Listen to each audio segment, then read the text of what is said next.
I have confirmed that you are all in good health. With that, my work is now complete. Congratulations are in order.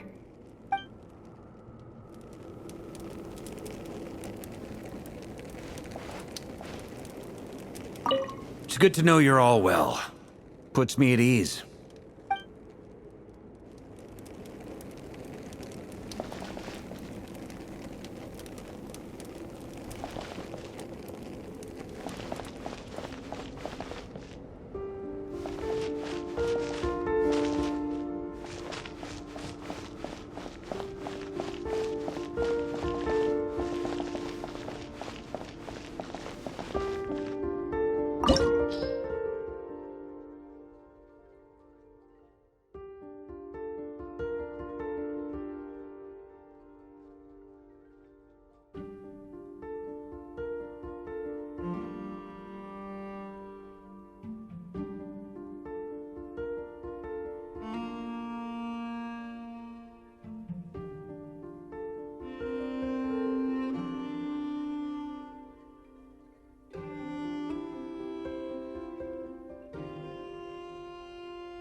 Just sharpen my spear!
Are these people... Judging by their clothes, they appear to be phantom Hyperboreans from the distant past. That could mean they have some clues about the moon goddess's name, right?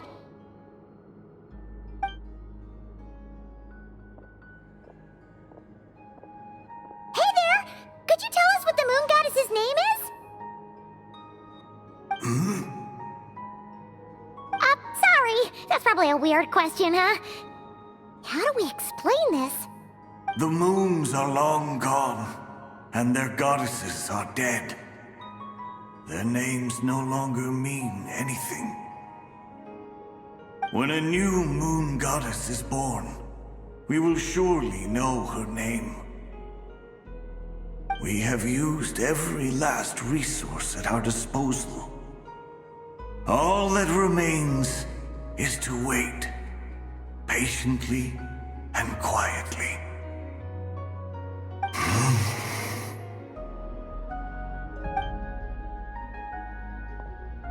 Were the people of the past all this devout? It looks like this phantom doesn't intend to converse with us any further. Surely the new moon goddess he speaks of must be Columbina. Alas, Kuthar's birth came long after the age in which he lived.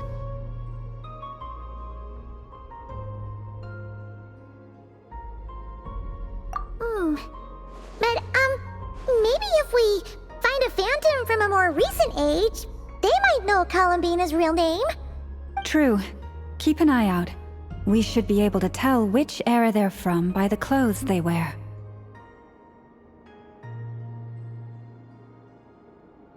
Yeah, you've been pretty talkative this whole time. What changed? Oh, nothing. I'm fine. You all make good points.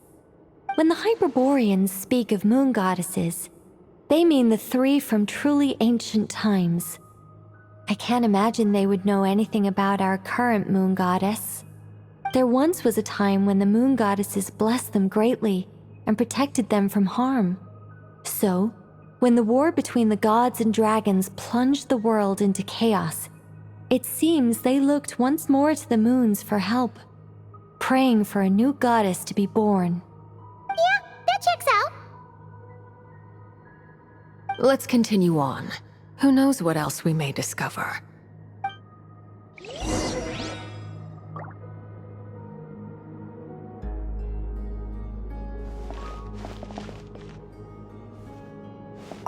The moons have left for now, but they would not abandon us forever.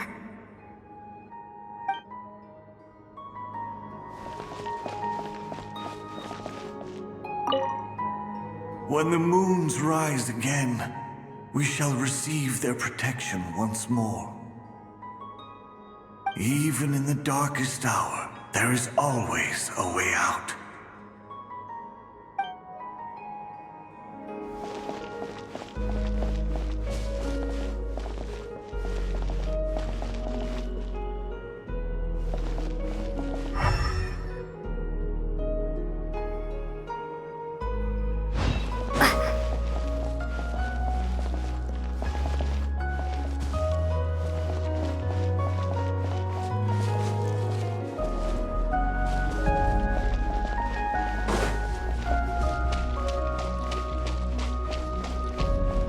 There's a door blocking this path.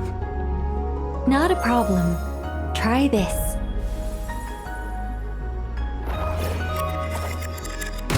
Whoa! How did that door suddenly collapse? This device was maintaining the door's integrity. Remove the core, and the device stops working.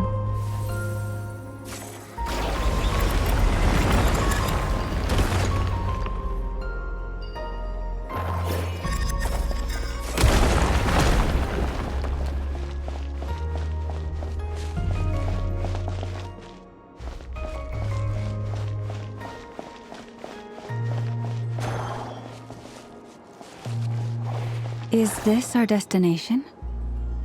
Impressive. More precisely, this is a device that will help us reach our destination. Let's go. We still have a long distance to cover.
The way ahead is blocked by broken rocks.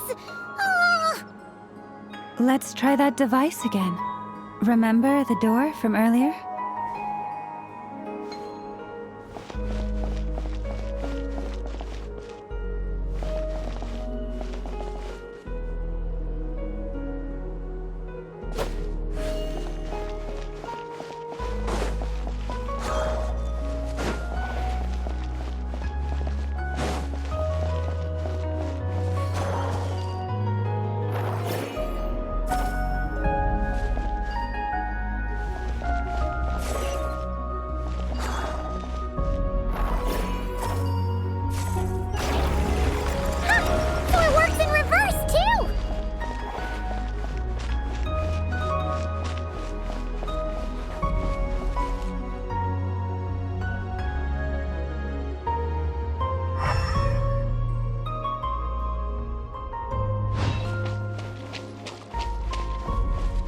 The humans we see are all phantoms, but the monsters are real. What a fascinating place. There'll be plenty of time to admire it later.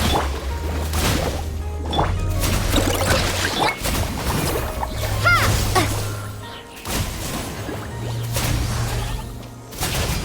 Yeah! Ding dong water bomb! Boba, get them! Propagate!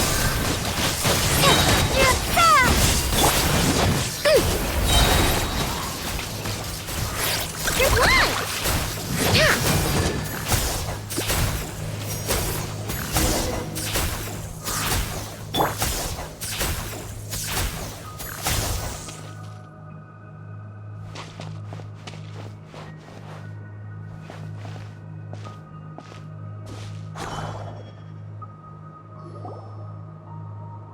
Oh, there's a whole bunch of artwork in here. Seems pretty old.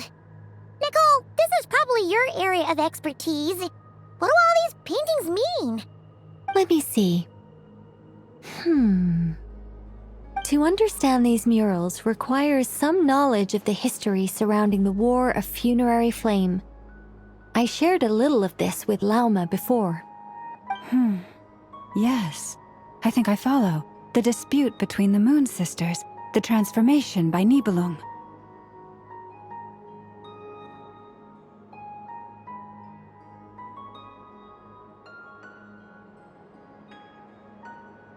Oh no, it's no trouble. I'd be delighted to share the tale again. Alright then. Tevat's 3 moons and their goddesses were brought into being by the will of Nibelung, the then ruler of Tevat.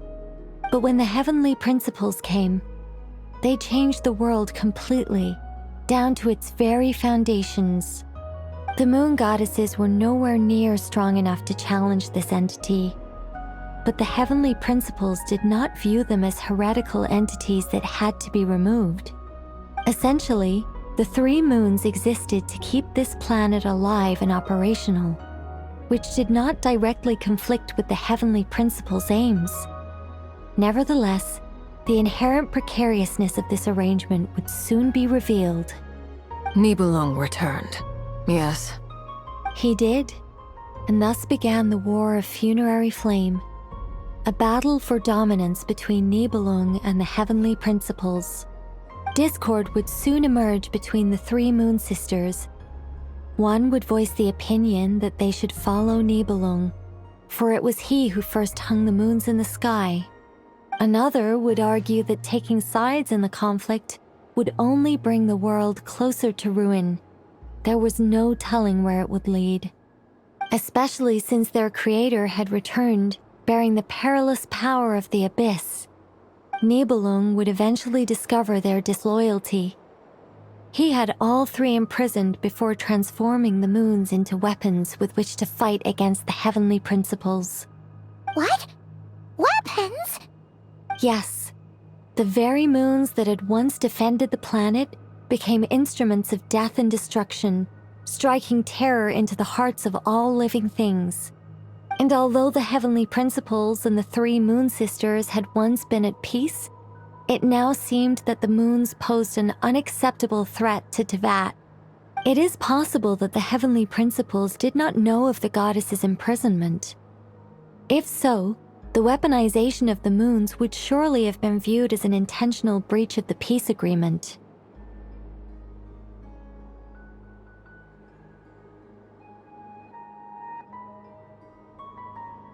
Regardless of who knew what, when, the heavenly principles shattered 2 moons and flung the other beyond the skies.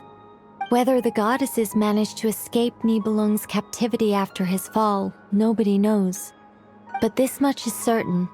From that day on, the moons no longer belonged to Tevat. The rejections slowly drained their power until eventually they passed away. So that's the full story. You say the moons ceased belonging to Tevat from then on. Why then would Columbina be born here?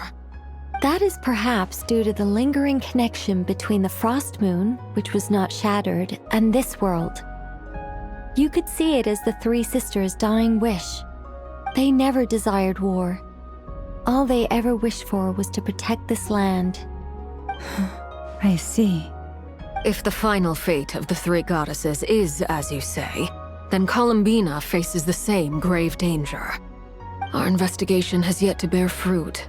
We must hurry. Yeah, you're right! Let's keep going!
Should we trust him to keep his promise?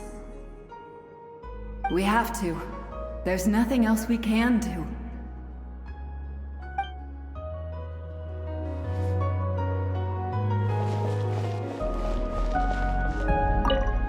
Why? Why do the creators of this world no longer show mercy upon their people? Remember his words. We must change our fate with our own hands. Wait, that's odd.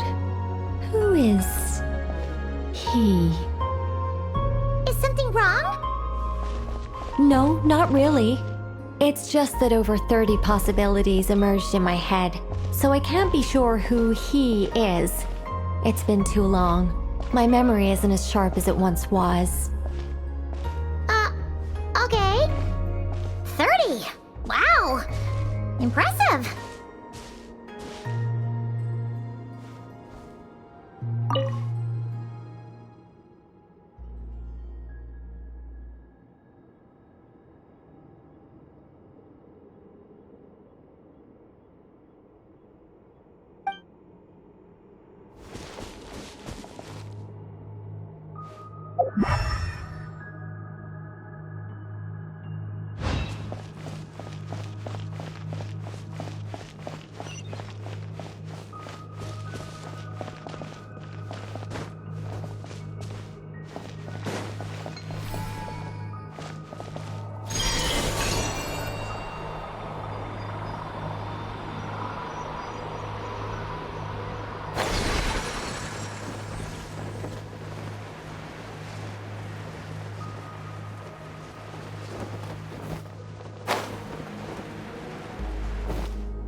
we're finally here! Guessing we'll need to activate this thing? Indeed. I was a little worried about that at first, but as we got closer, I sensed that the Kuvaki within it flows unimpeded. It should be functioning normally. The only issue is how to activate it. It's looking a little worse for wear. What about the cores from some of the other devices we've seen? Can we repair it using those? In all likelihood, yes. I imagine that would have been the Hyperborean's backup plan. Let's look for some cores.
Flash attack! Go for Scatter! Warren!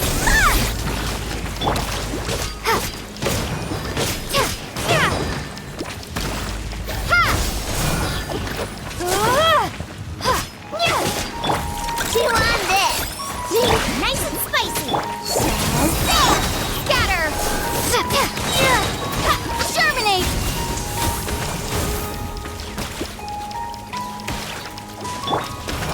Out of the frying pan! What's this? Propagate! Your blood! Look, a rainbow! Boba, get them! Scatter!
Walk up, then jump down.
enough cores.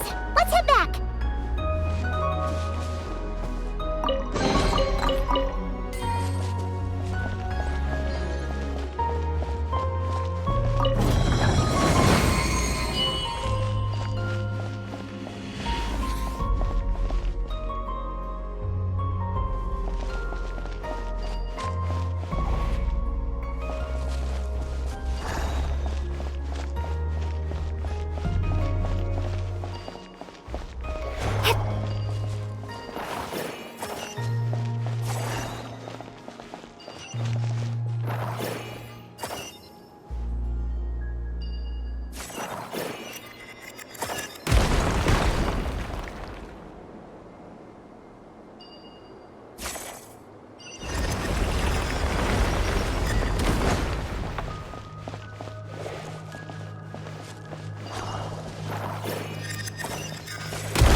The device is up and running. It's hard to believe that the ancients were capable of constructing such things. Paimon sees our destination! It's right up ahead! Yes, let's go.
This is where the people of Hyperborea communicated with the moons. We need only place the moon marrow upon this platform on Moon Prayer Night, and we shall be able to open a portal to the moon and send our moon goddess back home. The assumption being, of course, that we can find her first.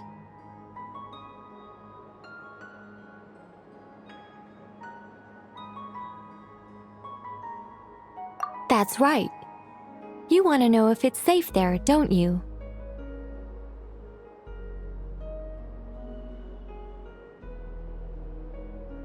And And yet, she has no choice but to return. You know this.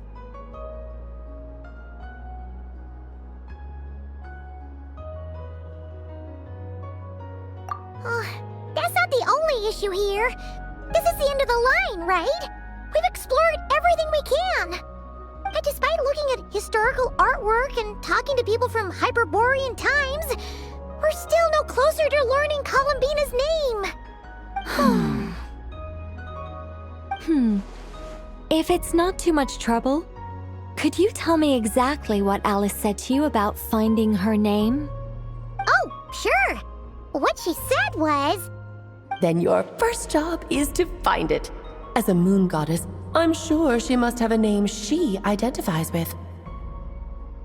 Neither Columbina nor Kutar is her true name, and she's never really accepted either of them. Is it not also possible that she has never had a true name? Not at any point in history? That would be a hard pill to swallow. But at this point, we may have to accept that that is the truth. No one knows how she came into being, and she certainly doesn't have parents in any sense that we're aware of.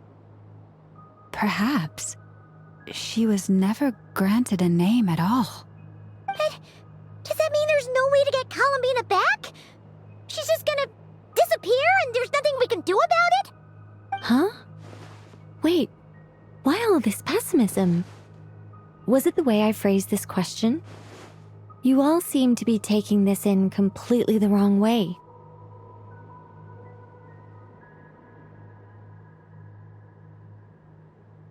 Well, just because she's never had a real name in the past doesn't mean she can't have one now. What? Think about what Alice said again. She never once said that you'd have to find a new name, did she? Are you saying what I think you're saying?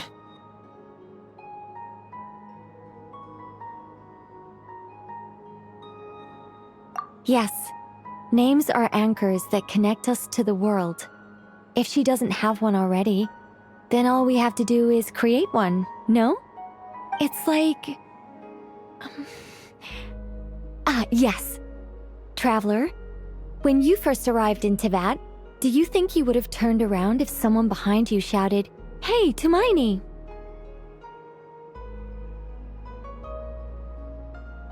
But what about now?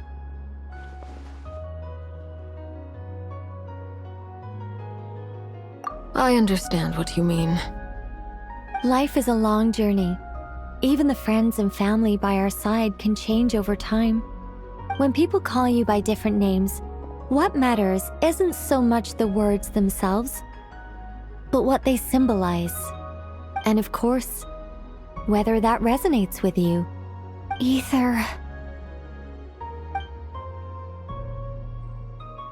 So, close your eyes and picture the moon goddess in your mind. If you were to call out to her in this moment, what would you say?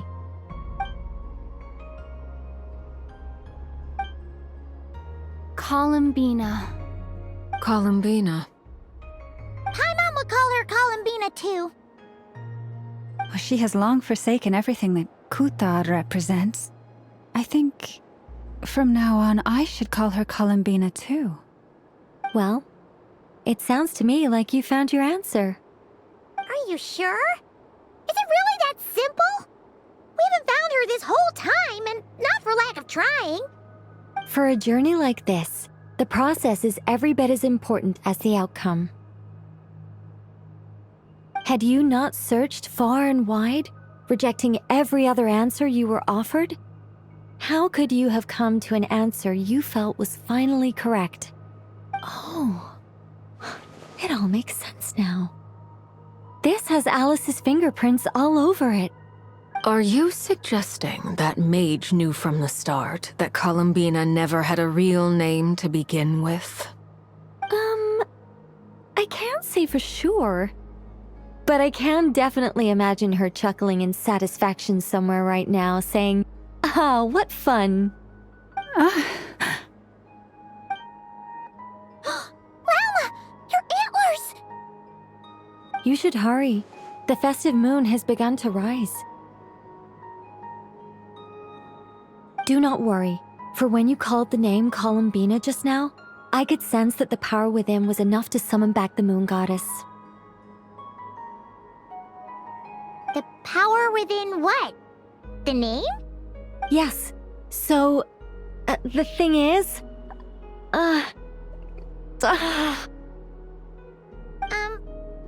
What's wrong now? This is so annoying. I really want to explain how that whole thing works.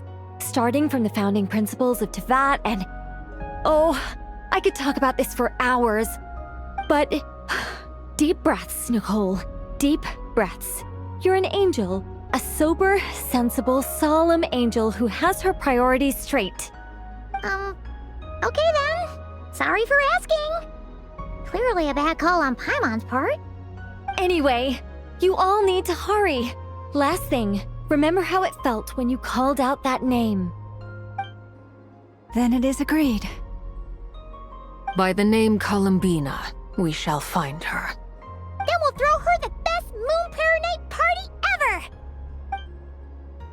And at last, we will send her home.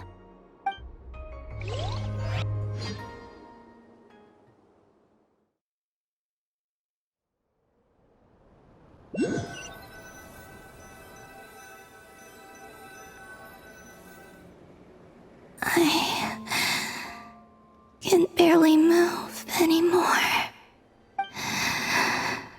My consciousness is fading away.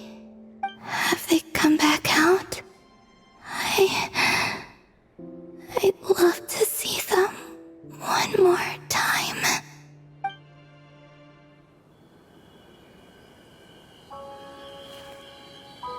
They didn't make it.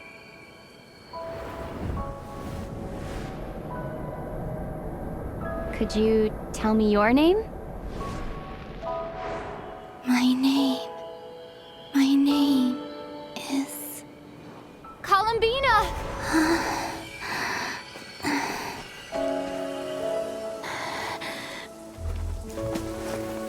Columbina! Are you here? Columbina! That's the name you gave when we first met. And it's what I've called you ever since. Columbina. It's a fine name. I have many fond memories of Columbina, and so do all of your friends.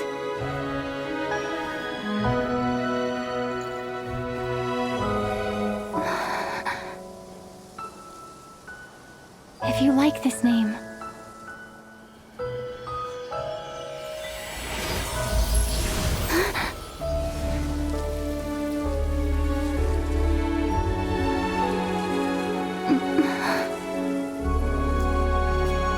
Looking for me?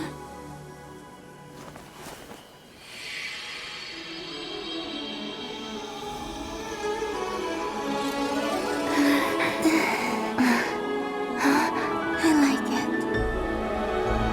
You can carry on using it. My name is Columbina Hyposelenia.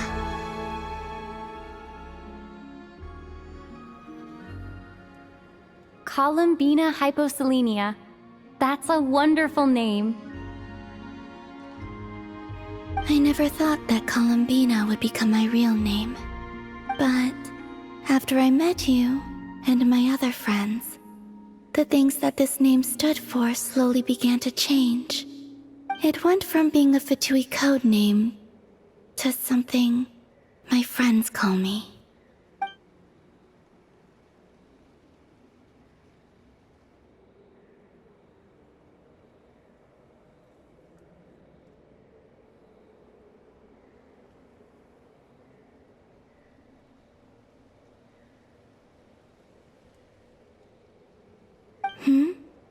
What is it?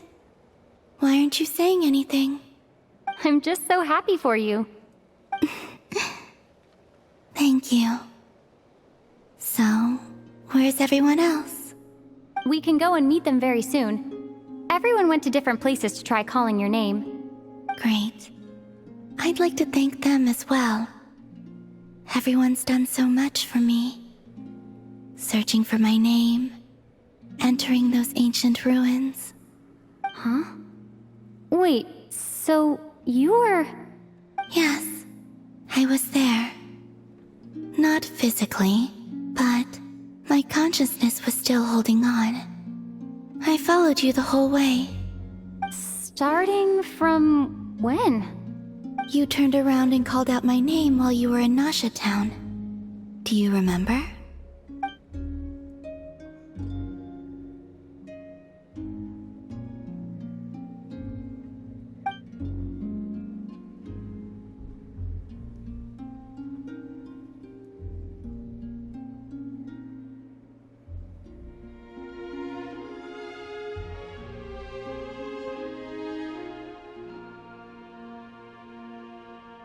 Let's go.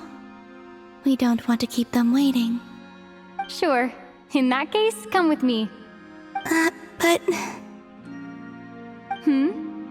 Before that, could you call my name one more time? Sure. Come with me, Columbina Hyposelenia.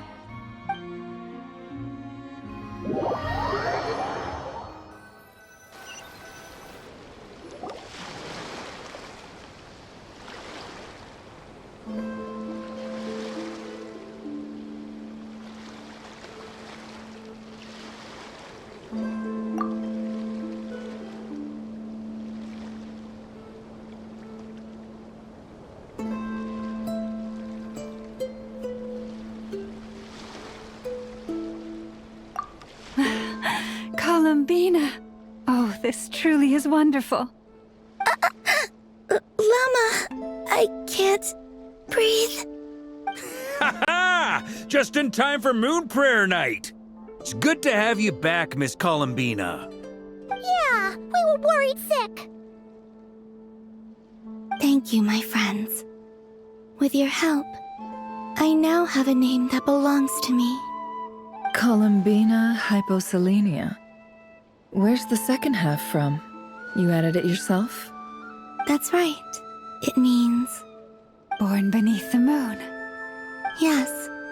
And by extension, it can also mean born beneath this world. A fine name. Now, as much as it pains me to interrupt this beautiful reunion, I feel obliged to remind you that the Moon Prayer Night celebrations in Nasha Town have already begun. Don't you want to enjoy the festivities? There's so much to see and do. And some of the ambient lighting and entertainments were sponsored by the kind souls in the Hexenzirkel. Nicole? Why have you turned into Dodoko? So you're Miss Nicole. Thank you for helping us, and for helping me find my name. It's nice to finally hear your voice. You're quite welcome. Guiding lost people to hidden treasure is what we Seelie do. And if you ask me, spiritual treasures are far more precious than material ones. Chests are all well and good, but this was what it's all about. Ah, so satisfying. Anyway, I had to go help Alice. It seems like she ran into some trouble. That's why I couldn't be here in person. But don't worry, we're with you in spirit. We'll be celebrating right along with you. Keep an eye out for the Hexenzirkel's festive stalls in Nasha Town. I think you'll like what we came up with. Alice said she even managed to rope B in this time. The Frost Moon Scions have also prepared various attractions. I believe Aino and Effa and their crew are setting things up as we speak. On that note, Nefer, about that request I made. It's all in hand. Yehoda is on site to ensure that everything goes off without a hitch. Wonderful. In that case, Traveler? Huh? Come on, Columbina. It's time to celebrate the best Moon Prayer Night ever.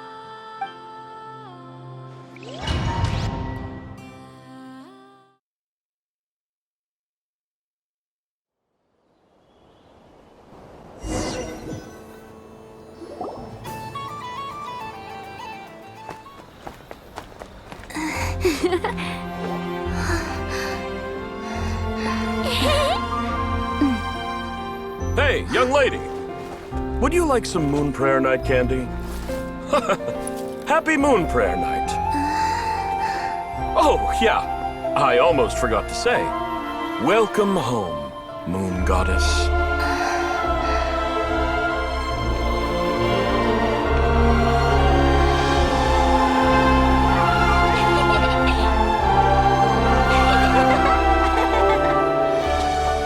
Welcome home, Moon Goddess. Welcome home, Moon Goddess. Welcome home, Moon Goddess.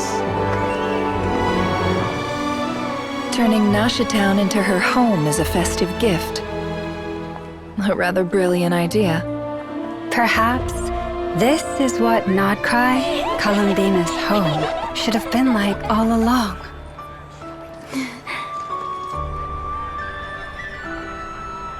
Thank you for the gift. I like it a lot.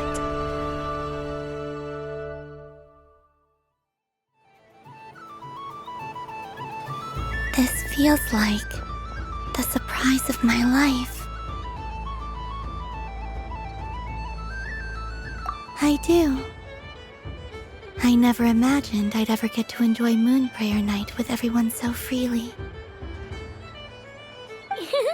If you're happy, we're happy. Quite a strategy you came up with.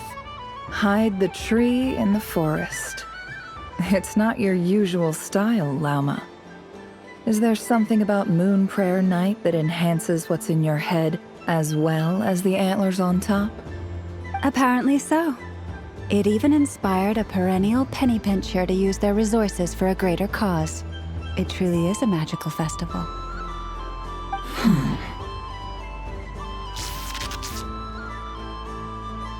I see it now. This bickering is actually a sign of a strong relationship. Huh? What's everyone doing here? Oh! Miss Columbina, you're back! Yes, I'm fine now. Thanks for your concern. How's your progress with Alice's assignment? Very well indeed. I've never heard her sound so excited.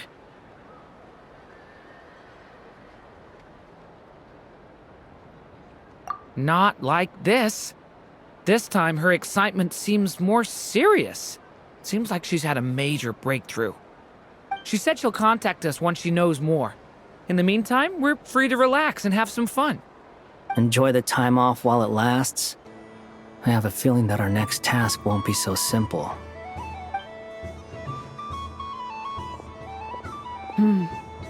I should go. I still have a few things to attend to at the Frost Moon Scion stall. And I think I'll take a look around. With any luck, this once-in-a-year festival will come with once-in-a-year opportunities. Hold up a second. Where's Varka? I believe he made a beeline for the flagship the moment he entered Nasha Town. Ah, that's Mondstadters for you. They know what they want when festivals roll around. Goodbye for now, Columbina. I hope you have a wonderful night. I will.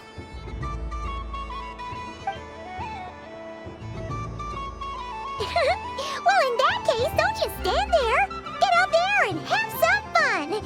You'll definitely get a warm welcome at every stall. Oh, also, take this map with you. It's a guide to the festival.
stall is over here.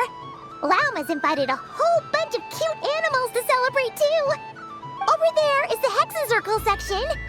Alice seemed more excited than anyone about this festival, so she insisted on making it a grand affair. Oh, and then there's the Nashitown local specialties, including... Actually, forget that. Better if you go check them out for yourself. Thank you. It looks like a lot of fun.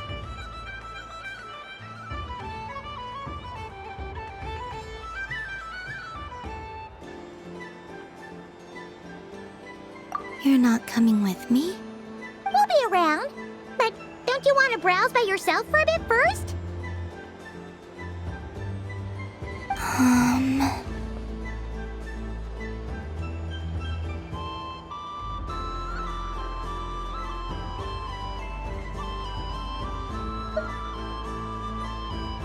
Yep. If you find something you like and want to try it out together, just give us a shout. We'll be right with you. Otherwise, just relax and enjoy yourself. There's so much on offer, so try to experience as much as you can. And don't forget to stuff yourself with all the delicious festival food!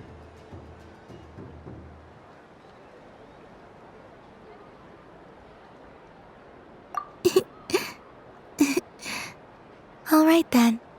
Off I go.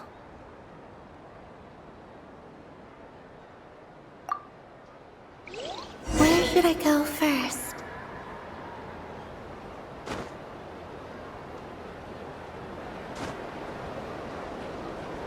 This must be the mage's stall. It feels like I've entered a fairy tale. Ah, how lovely.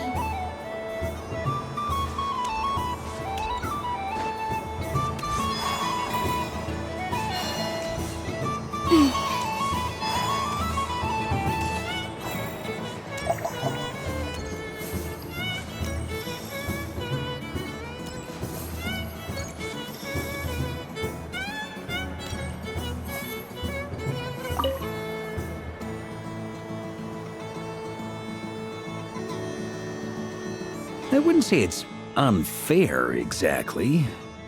I mean, your voice goes right into people's heads. How would you explain that to the kids? You can't just explain it away as magic.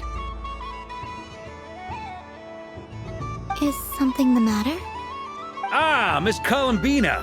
No, nothing you need to worry yourself about. Ah, impeccable timing.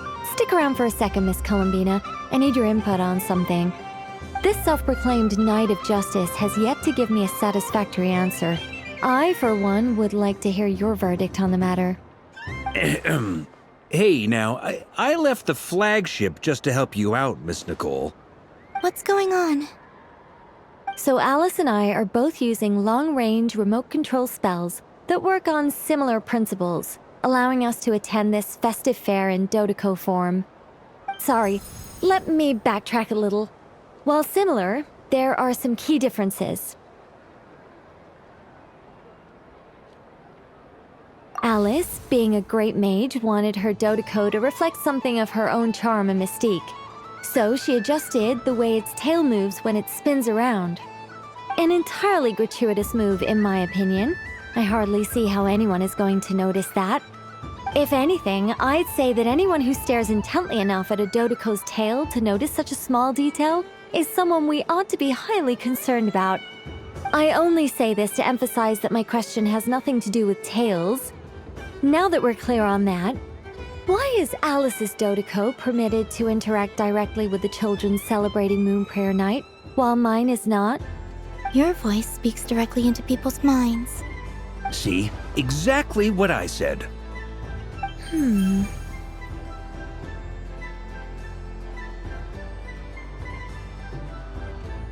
Miss Nicole?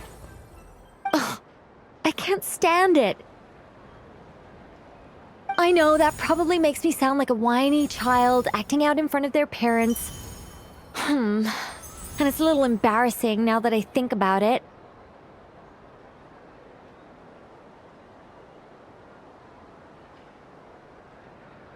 But hey, I said it now, I can't take it back.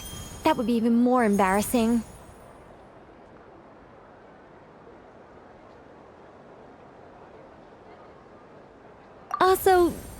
go reading too much into that analogy.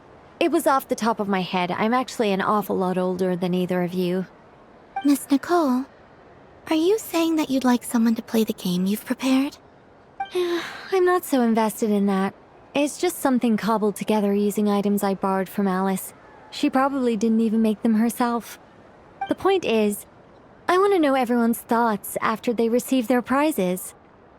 But as you've said, I can't just ask. I've been biting my lip for so long, and I've had no one to vent my frustrations on. I thought this was going to be a nice, straightforward festival where I'd get the chance to guide people to treasure. Well, can I play? I can't guarantee that I'll win a prize, but... You will? I'd like to try. Then what are we waiting for? Let the game begin! It's like they forgot I was ever here. Ha ha ha ha.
Congratulations, Miss Columbina!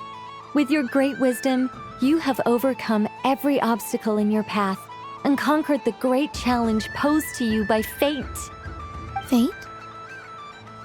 Well, something to that effect.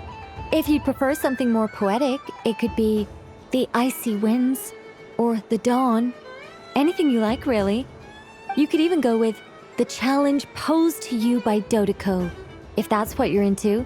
Anyway, you can take or leave my suggestions. Moving on. All my hopes are now resting on this. Can I open it now? Stop teasing me. Please, I'm begging you. No more talk. Just open it. Wow.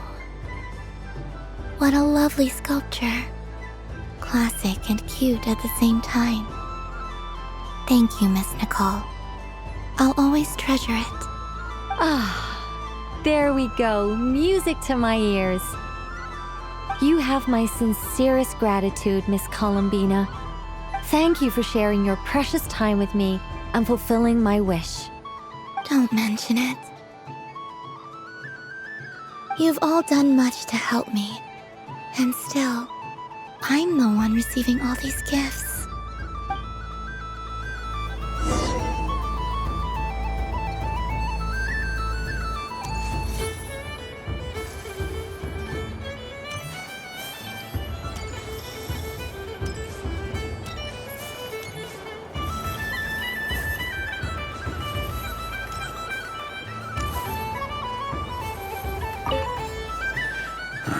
It'd be rude to just leave without saying anything. But at the same time, I don't want to barge into their lively conversation just to announce that I'm leaving. I guess I'll just wait a little longer. Huh? Albedo? This sketch is for you, Grandmaster. Oh, a gift for me. Thanks. Let's see what you've done for me. The North Wind left in a lurch.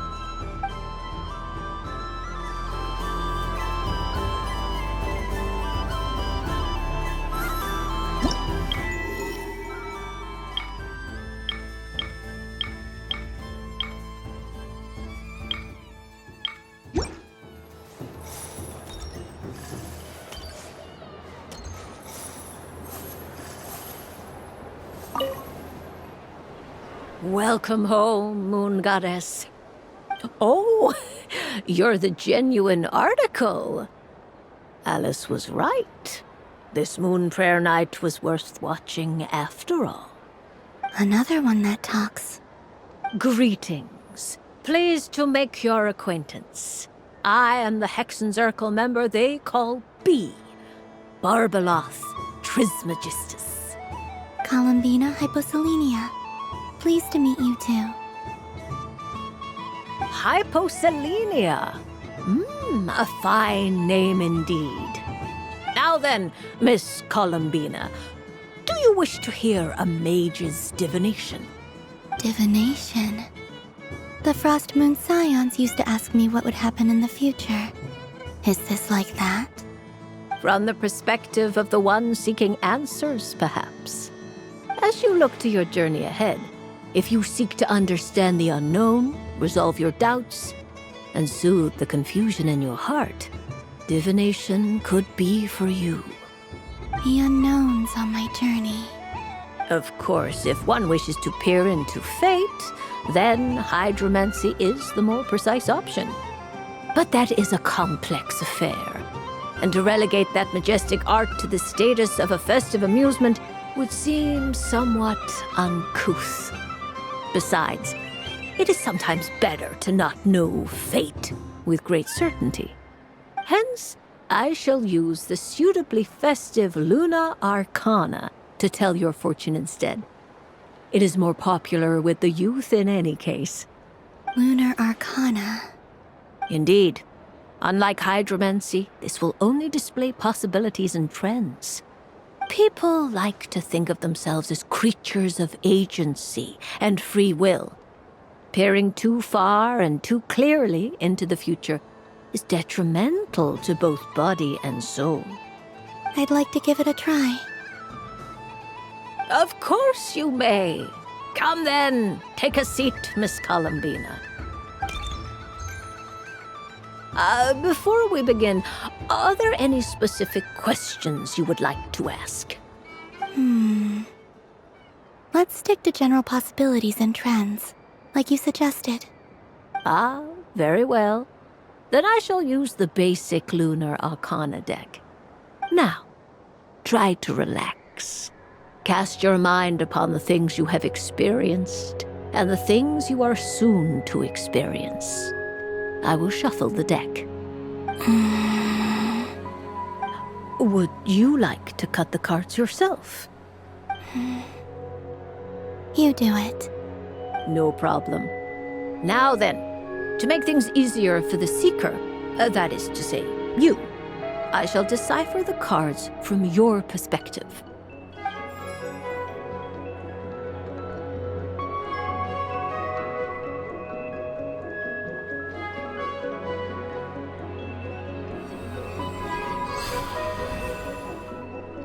Please, draw the first Lunar Arcana.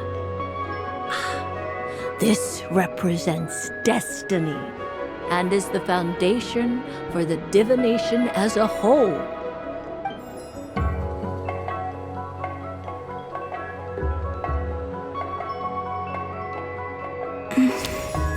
Now, draw your second card. This will stand for the past, the sum of all your experiences that have come before.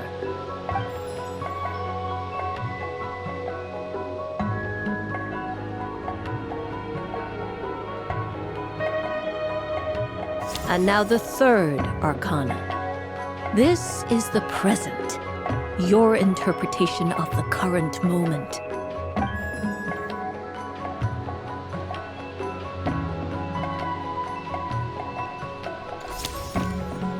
Finally, the last card. This shall speak of the future, which... Oh. Kuvaki Pulse? Fascinating. I've never encountered this before in my role as a diviner. Something has exerted an influence upon this card, causing it to leave its designated position. What do you make of this, Miss Columbina? Perhaps this is the guiding hand of fate in action. Of course, if you wish, you can choose to deny the validity of this card and draw the future for yourself. No, it's fine. Let's go with this one. A bold decision. I must say I'm looking forward to the results. Well then, let us flip the lunar arcana in sequence and see what emerges. Sure.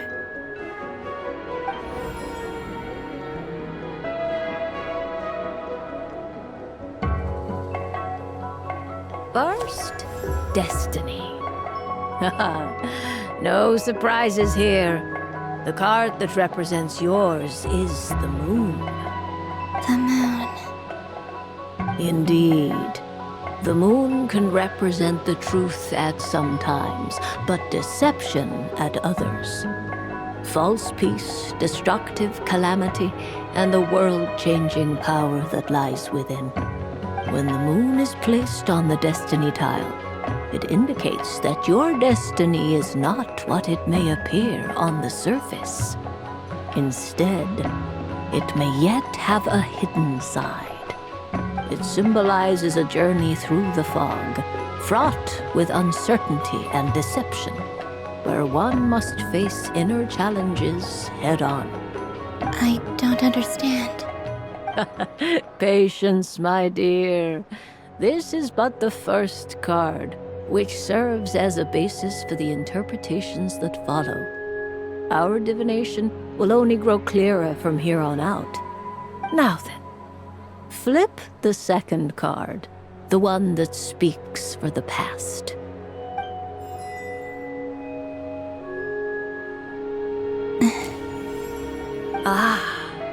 The Hermit, but inverted. Inverted? Yes. The Hermit symbolizes solitude, introspection, and the pursuit of truth. When inverted, it represents isolation, truth out of reach, and a path that leads one astray. Combined with the moon as one's destiny, the Hermit inverted represents a choice you made to stand alone in the past. It was a choice made not out of fear or arrogance, but for reasons that others could not perceive. You fumbled through the darkness without a guide, but you did not find your way. Rather, you went astray. More than once, it would seem. Is this about how I became Kutar despite not wishing to become a god? And how I joined the Fatui because I yearned for a place to belong? I suspect only you know the answer to this question. All is not lost. The past is in the past, and so it shall remain.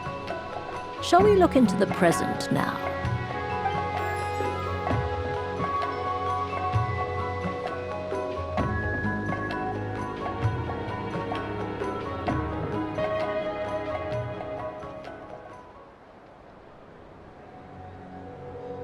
Oh my.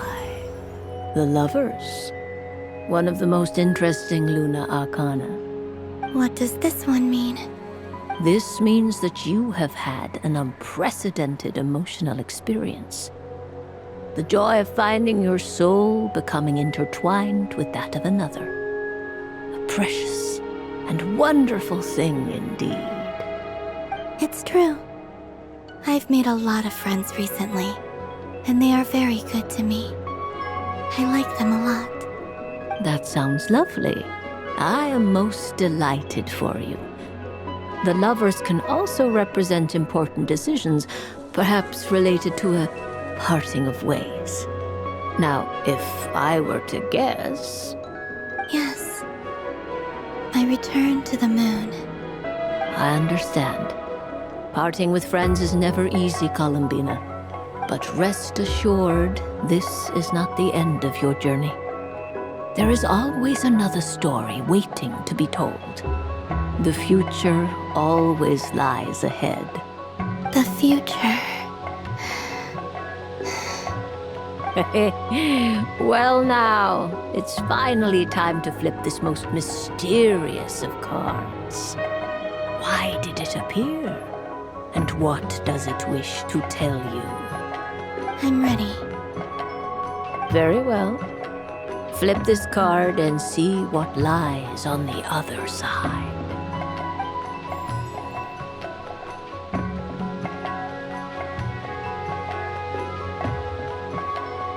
Oh. Miss Barbaloth? What is it? This card is death. That doesn't sound very good. It depends on how we interpret it. It is true that it can represent an agonizing death, a complete and utter end, but at the same time, it can also represent rebirth. Do not forget that your destiny card is the moon. That lends your future many different potential meanings. If death spells the end, is it unavoidable? As I have said, divination can only display general trends. It is a rough guide, but it does not show predetermined outcomes. Allow me to summarize it for you. In the past, you may have lost your way, but now you have gained new connections and new strength. You now face an important decision, one that may bring about a great change in what is yet to be. This change might, in turn, be the end of all things, or their beginning. But remember, everything is subject to change because of the moon present in your destiny. You must see the truth clearly and face your innermost thoughts. The truth. My innermost thoughts. Thank you, Miss Barbaloth. Don't mention it. Some people dislike divinations, for fear of glimpsing an ending to their story that they wish was not so. But I can see that you're different. The result of this divination will not sway your decision. This is a rare quality, and one that diviners always hope to see in the seeker. We are here merely to guide, not to exert undue influence. I understand. Go then and illuminate your future, Miss Columbina. The moonlight that shines from you now is most captivating.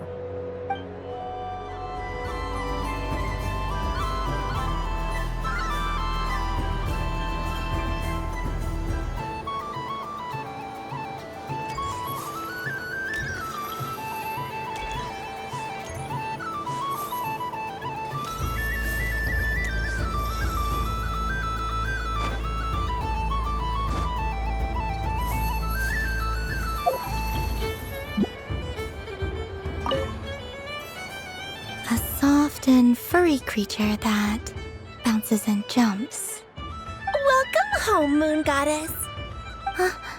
This one talks too. Allow me to introduce myself. I am a Dodoco from a distant archipelago, the most mischievous of all my Dodo brothers and Dodo sisters. When the going got tough, I powered through, and when I met obstacles, I boomed them away. That sounds like a lot of fun. Doesn't it just? Oh, but then the trouble started. Recently, I found a lovely beach, the same beautiful jelly color as my hometown, and so I dove in to have a look, only to find it overgrown with seagrass and nasty little spiky fish everywhere, looking to turn me into a Dodoco kebab. I made it back to shore by the skin of my teeth, but my tail was sorely hurt. Couldn't you just boom them away? Oh, I wanted to, believe me. But I've heard that you, Moon Goddess, can understand animal speech. The last thing I wanted was to cause a gigantic fuss and get taken to court by a school of spiky fish. I'd be driven out of these waters for good, and my winter holiday would be ruined. And so, dear Moon Goddess, I was wondering if you might lend me your allegiance. Are you roping me into a crime? Oh, let's call it a once-in-a-lifetime carefree adventure. Does that sound better? All the festival goers tonight are dressed up as the Moon Goddess, but there's nothing to say that the Moon Goddess can't disguise herself as a Dodoco, is there? Besides, this is your home. You should be free to be whoever you wish. I'm afraid I'm not well acquainted with Dodocos, Madam Mage. Oh, that's quite all right. We Dodocos are innocent, happy creatures with a free-spirited nature. Many, like myself, are mischievous troublemakers. Others are lazy souls who like nothing better than to lie down on a nice rock and take a nap.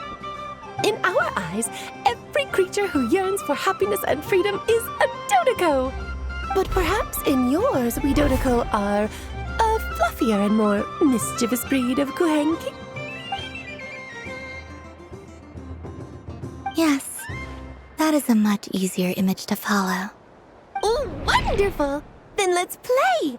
Grab onto my tail and follow me into the sea! Time to settle some scores with the bad guys!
Remarkable talent! So, what do you make of it?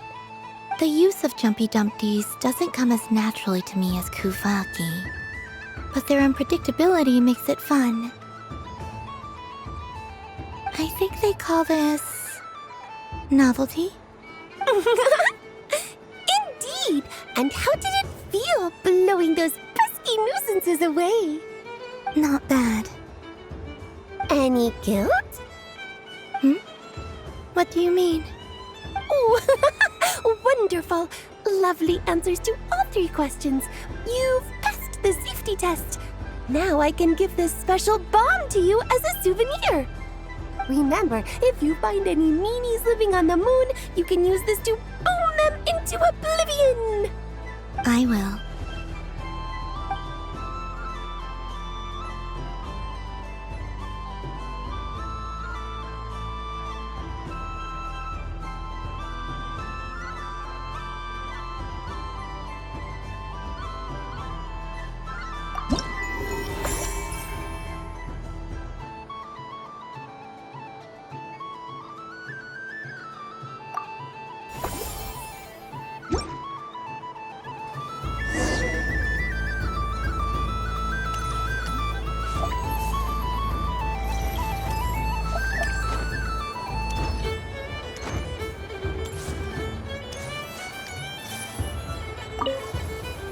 I don't suppose you'd like to play again, by any chance? Don't get me wrong, once is plenty. You're under no obligation to indulge me any further. And besides, I don't have any other prizes for you.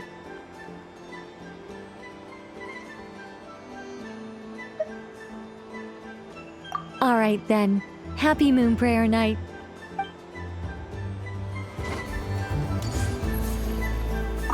The death card made a most enigmatic appearance. The moon for which Miss Columbina is bound, I fear. Fretting is of no avail. I will have a chat with Alice about it sometime.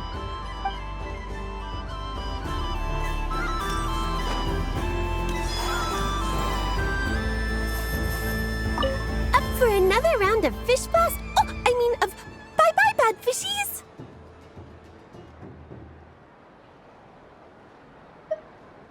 Of course! Feel free to come back whenever you like. There's always time for a dodo venture!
Dodoco's Whirligig!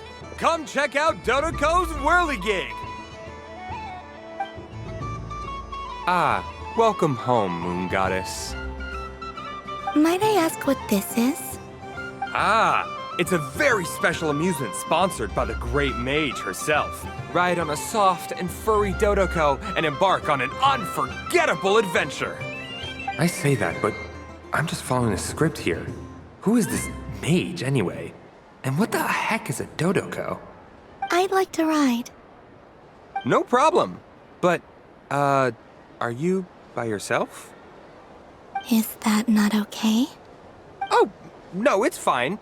It's just that each Dodoco can accommodate 2 passengers. Would you like to bring a friend along? My friends... That should do it. Now, we just need to get everyone else to draw something on it too. But we gotta keep it a secret from Columbina.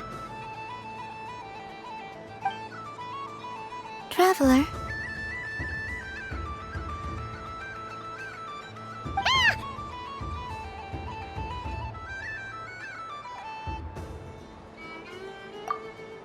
I want to go on that ride. Will you join me?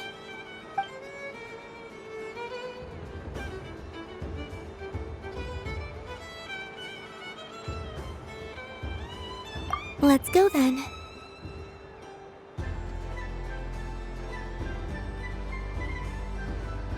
Don't worry.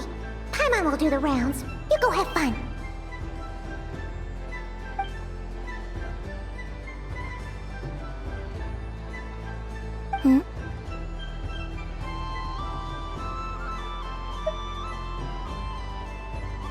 All right. I think we have to wait in line over there. Please take your seats. For safety reasons, you mustn't try to leave the ride before it comes to a complete stop. All right, you're all set. I wish you both a wonderful journey.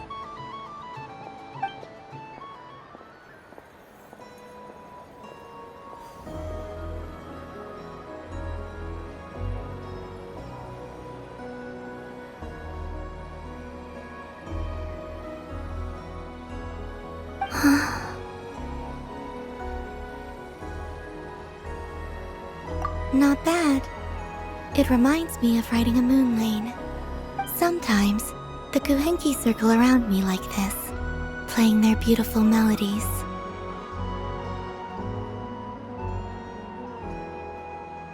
Yeah. I'm going to miss them.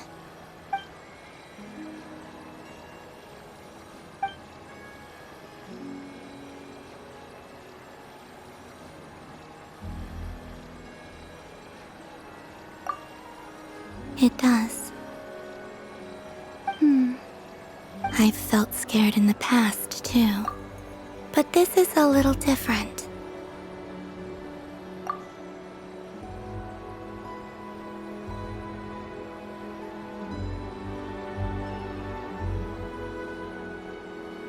You know something?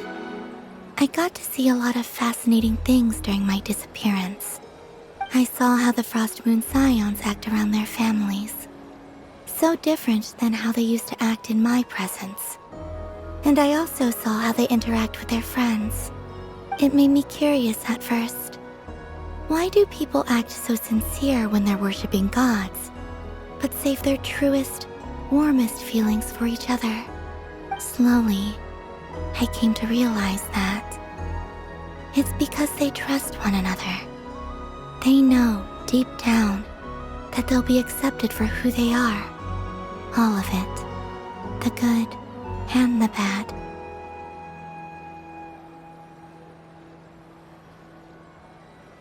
I know. I knew it the moment you started calling out my name. What I fear now is the end. I fear losing all this the very night I have gained it.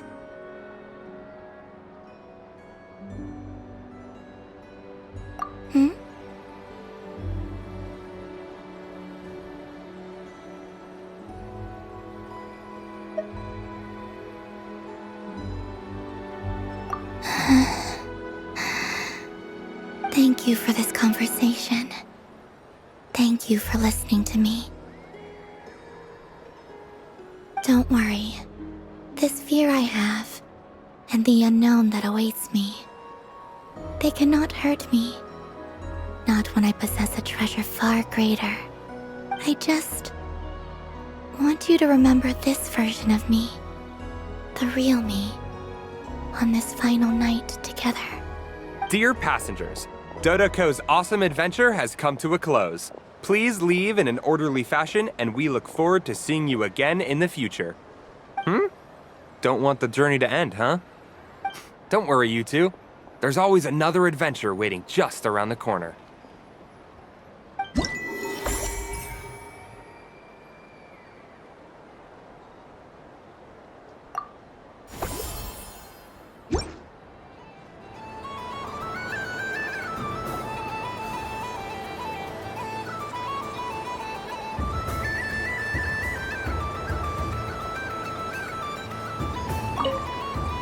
Dodoco's Whirligig. Come ride on a soft and furry Dodoco and embark on an unforgettable adventure.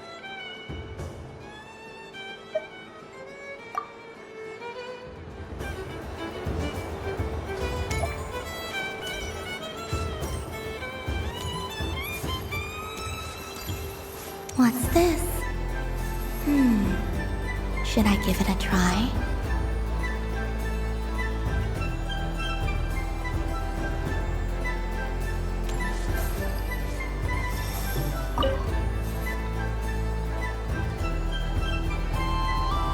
Come on, Citrus. One more round. Just one more. But my neck... oof. It's acting up again. You should take a break. Health comes first. Yeah, don't push yourself. We'll find someone else. Hey, don't look at me. I'm the referee. What are we gonna do then? Do you need any help? Yes, we do. We need one more player for our game. All right. Could you teach me how to play? It's really simple. You just throw the dice and move by that number of tiles. First one to reach the finish line wins. Rolling a hamster means you move one tile. A paper frog is 2 tiles, and a flying squirrel is 3 tiles. 'Cause they go the fastest. Okay, I get it. So, we're all set? In that case, please take your places and let the game begin!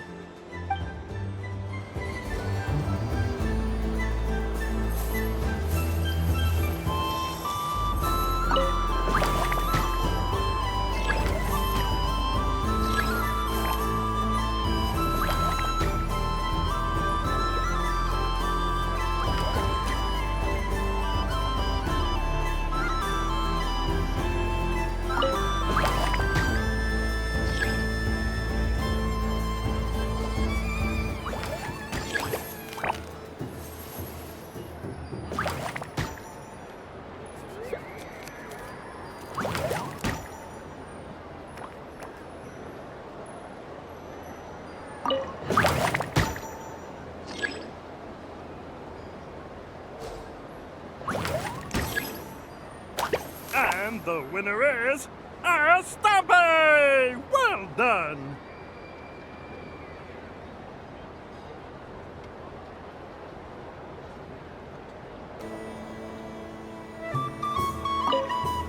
It's a pity that my good friend Faro Bear is busy working on a training program for Princess Mist. If he could have been here, the victory might have been his.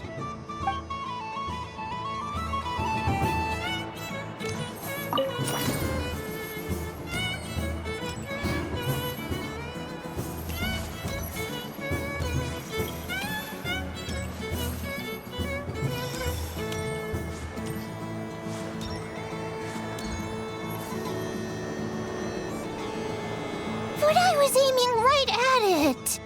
Aw, what a pity. I saw it with my own eyes. You were so close. So very close. That's not true! It dodged out of the way right as I was about to snag it! I'm sorry? You heard me! This paper frog can move! I swear! Dear, oh dear, what are you saying? How could a paper frog move? Unless you believe there really is magic in this world. But even if I, the mere humble merchant that I am, knew such magic, surely I would not use it on a paper frog. I'd sooner give Mora legs, so it could walk right into my purse. My dear, dear customer, why not have one more try? This time I'll give you 12% off, a very generous discount for one of my most regular customers. Just think about how much experience you have under your belt now. You're sure to win the next one. Darn, I used up all my coins. I'll be right back.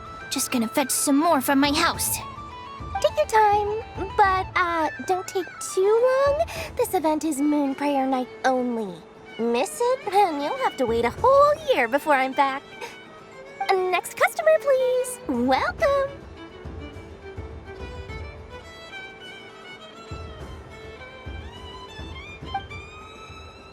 Hello. Whoa! What's this big one doing over here? How do I tell my employees not to go running around this time? Shooting them a glance won't work. I haven't known them long enough. Dory? Why, hello there, Miss Columbina. Would you like to play my ring toss game? The rules are very simple, and it's easy to get the hang of. How much for a round? Oh, first time's free. Not a single mora. After that, well, we can cross that bridge if and when we come to it. But with your sharp sharp skills, I'm sure you'll win all the prizes in one fell swoop. That was an obvious enough hint for them, right? Right?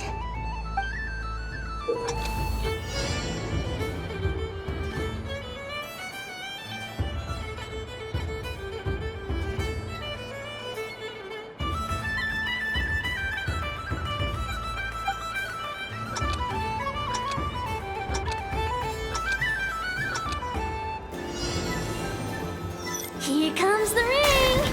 Oh, peanuts.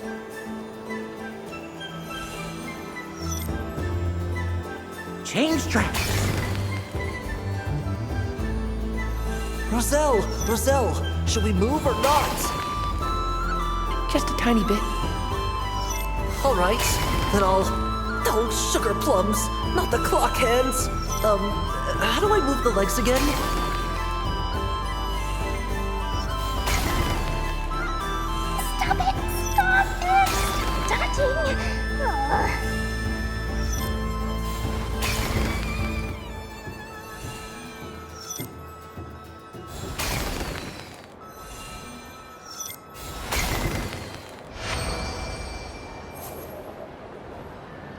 Let's see now.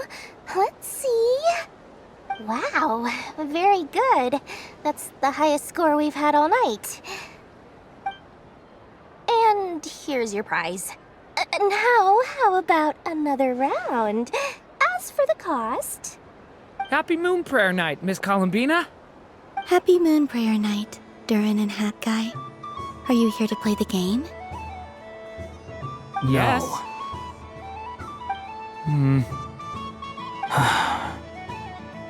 You said we were just coming here to say hello. I did, but then I recognized a few more people as I got closer. Do my eyes deceive me? Is that... It's our little dragon! He's all grown up! Someone's popular. Well now, since you came all this way, why don't you try out this lovely game we have going? First try is free! He'll have a go. I'll pass. It's only one free try per customer. You can't give your try to him. I'm aware. How has Elder Almond been lately? He's in great shape. He goes for a run in the forest every morning to stay fit and healthy. He tried to go boat racing with Firecracker a while back, but he couldn't even make it onto the Lotus Leaf. Firecracker was in fits of laughter. How about you, little dragon? Can you still fly? Yes, I can. But you've become less chatty. Has growing up been tough on you? We call that maturity. You know, the thing people sing about. The knight wields a sword of stone to defend those hearts that are made of gold. Stone is very heavy. That's what keeps them from talking too much. That's awesome! I want to be a knight when I grow up too. Ring, here I come! Ha! Oh, the hat-wearing man. I never thought I'd see you again. You seem more determined than when I saw you last on the train. If you say so. Oh, I do say so. The people you once helped see it clearly. It's because you are once again on the right track. May the engine in our hearts propel us to the station of our dreams. I can move! I can move now, Roselle! What are you doing, running into the rings like that? You got them all so quickly! I have never seen anything like this in all my travels! Is this guy actually an old friend of theirs? But how? They're origami animals and clockwork people from a fairy tale! Getting to know them would be quite an arduous task, unless they share a hometown? I have to get to the bottom of this. Next time I see the Great Mage Alice, I shall demand answers. Thank you, Dory. I had a lot of fun. Now for your prize. Where did I put it? Give me a moment to dig it out. Oh, sweet grand prize. How I wish I didn't have to let you go. Good thing I've already turned a profit from the customers earlier in the night. Otherwise, I'd have wasted all my hard work. Okay, I'm back. What? I leave for 2 seconds and someone's already claimed the grand prize? Oh, well, these things happen, you know? Perhaps you'd be interested in one of the other prizes instead. We've got all kinds of wonderful goodies here. Is this the thing you wanted? Here, you can have it. Huh? But... Don't worry about it. It will be happier with you. Oh, thanks so much, miss. Moon Goddess. Goodness gracious, Columbina. Give me strength. How am I supposed to make any more money from this child at this rate? Daddy, look! That's the game I was telling you about! Forget it. She is the Moon Goddess after all. I'll think of some other way to swing this. Maybe I can try to hook this new kid. Huh? Oh, someone already won the grand prize. You can take mine if you want. What? What? Why? Why are all these bleeding hearts coming here to ruin my business? Happy Moon Prayer Night, everyone.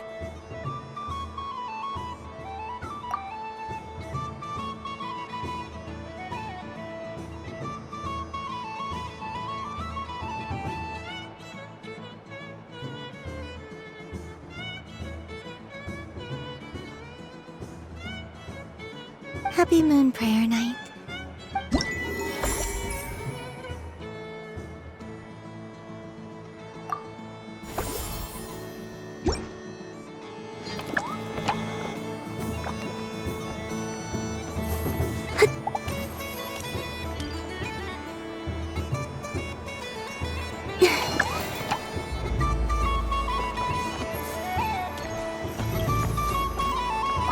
If all the prizes are gone, I might as well close up shop for the day. But you haven't had your fill of fun yet, right? So the next time a customer shows up, you're going to have to run faster, all right? And remember, run out of the rings, not into them.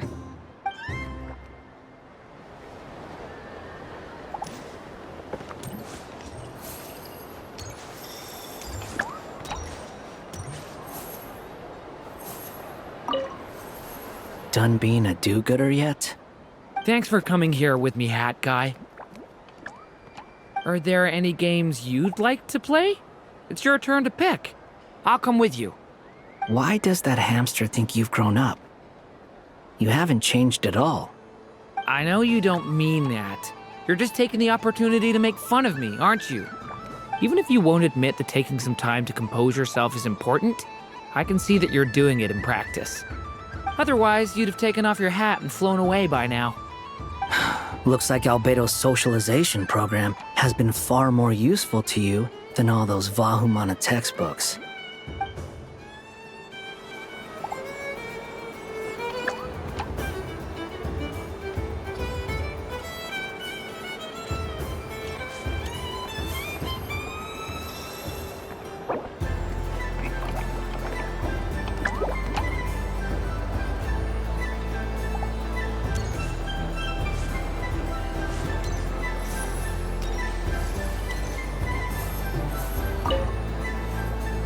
Fun ride, huh? You and Columbina looked pretty sad to leave. This isn't gonna make Paimon dizzy, is it?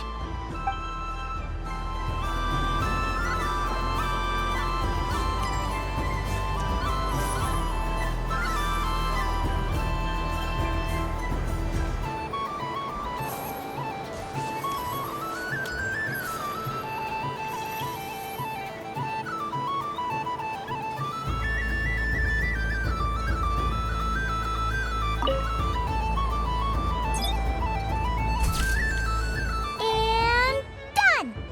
Here, take a look! I think it looks quite funny. Well, Paimon thinks it's super cute. It looks like a silly chic badger and a rhyme-horned deer that's about to fall asleep.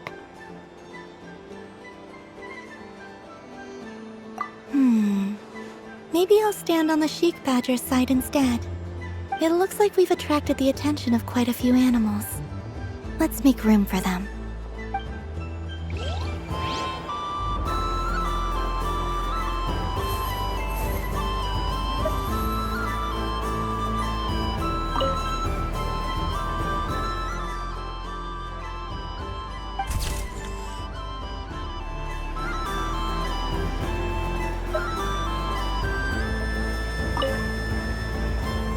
If this were any other day, I'm sure it would make for a great photo opportunity.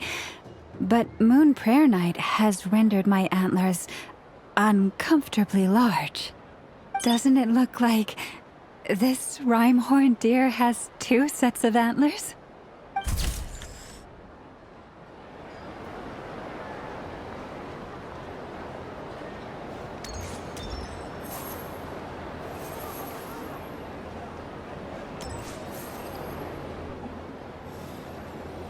Wow, the Frost Moon Scion's stall looks kind of plain, but it's pretty cool once you get into it. I don't go to Hisi Island much, but it's got that, like, old world cultural feel. And if culture means we get more festivals, I'm all for it! Hello, Yehoda. Columbine... hello, Moon Goddess. That was too close. I almost gave the game away in front of the staff. Oh, wait. What's the deal with her shoes? They don't make a sound when she walks. I could do with a pair of those. Do you like balloons too? Balloons? Oh, you mean those? What's so fun about balloons? I'm not a kid anymore. They're probably more up Aino's alley. Yes. The animals seem very curious about these strange flying objects. I was drawn here by their voices. I recently learned a fun new game you can play with balloons, so I decided to come and give it a try. A new game?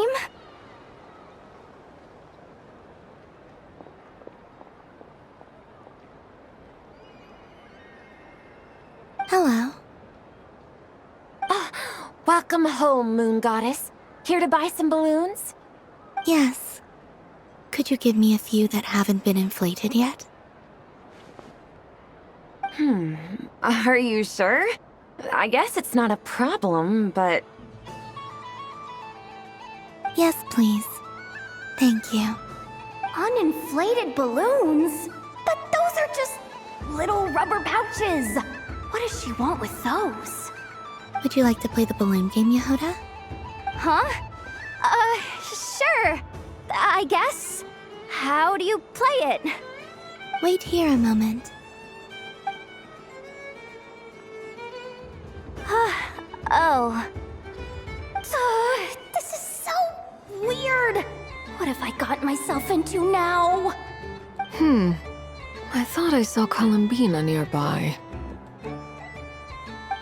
Uh-oh! That's the fourth Harbinger! Although she's helped us out quite a bit, she's good people, right? Is she looking for Columbina? Oh, guess that's my ticket out of here. I'm not sure my heart can take being sandwiched between two Harbingers.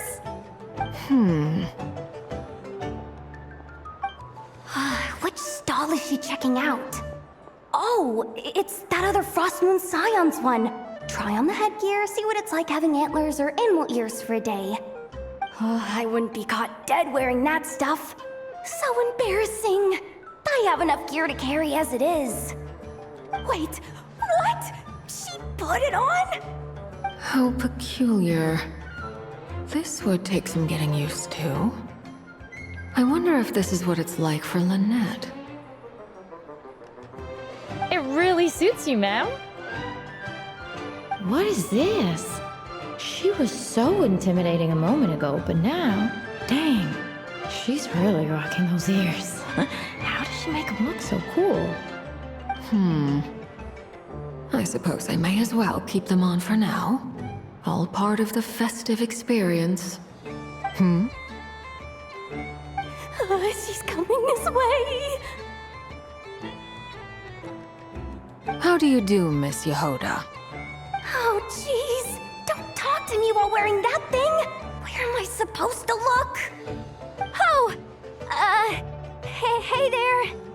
I'm looking for Columbina. Have you seen her? She just... Huh?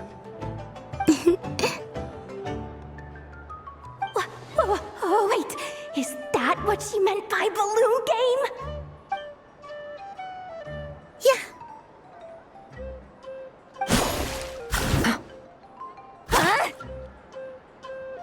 No fair! How come I get caught in the crossfire? An ambush from the rear? Is this a declaration of war, Columbina? Would you like to play too, Arlecchino? Seriously? Are they gonna start some beef right here, right now? Gladly. That said, I believe there is another who would like to join. Boss Nev! Thank goodness! You've gotta get me out of here! Things are kicking off big time! Hello there. I'd like 10... no, make that 20 balloons, please. Uninflated. What? Miss Moon Goddess, I hope you're prepared to pay the price for assaulting my employee. Welcome to the game, Nefer. Just to be clear, let's keep this a fair fight, okay? No strange powers, please and thank you. Naturally. Don't just stand there, Yehoda. Aren't you going to team up with me? Huh? Do I have to? Of course. Don't forget, the Curatorium has a reputation to uphold. I knew something like this was gonna happen.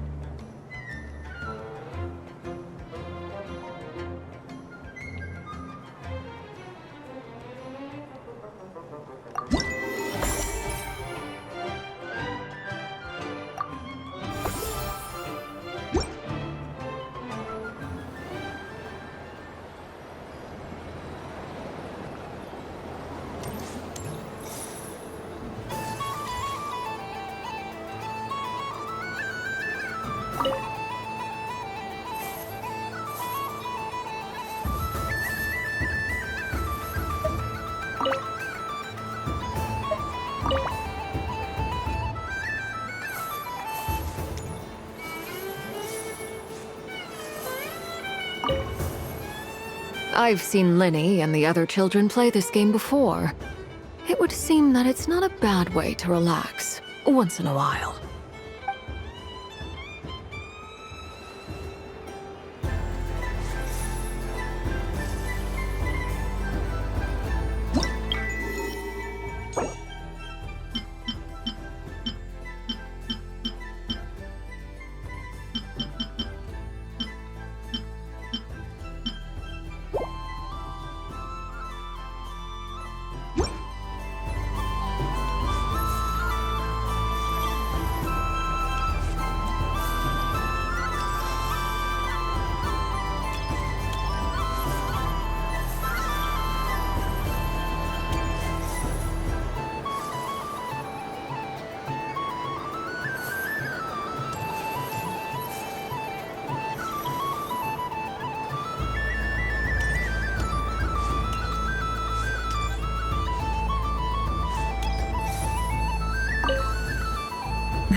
That was fun. It's a shame Ashru doesn't like playing with water, or I'd have roped him in as well.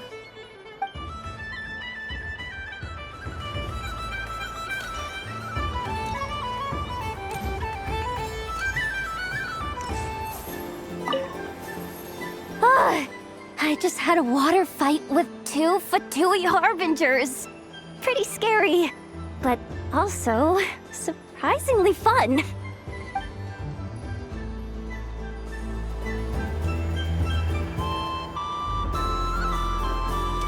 What's this?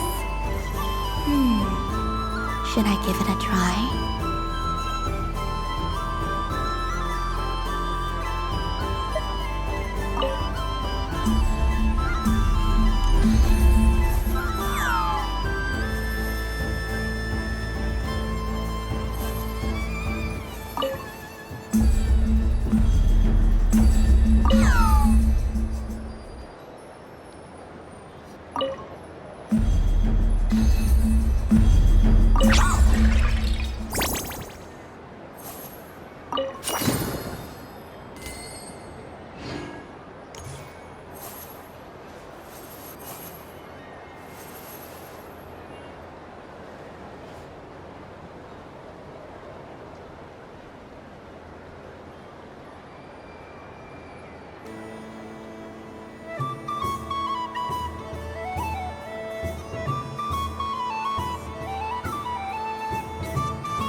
I wish for a never-ending supply of laka berries.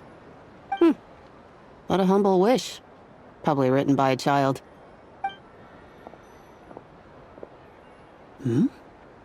Is that Lama the Moon Chanter?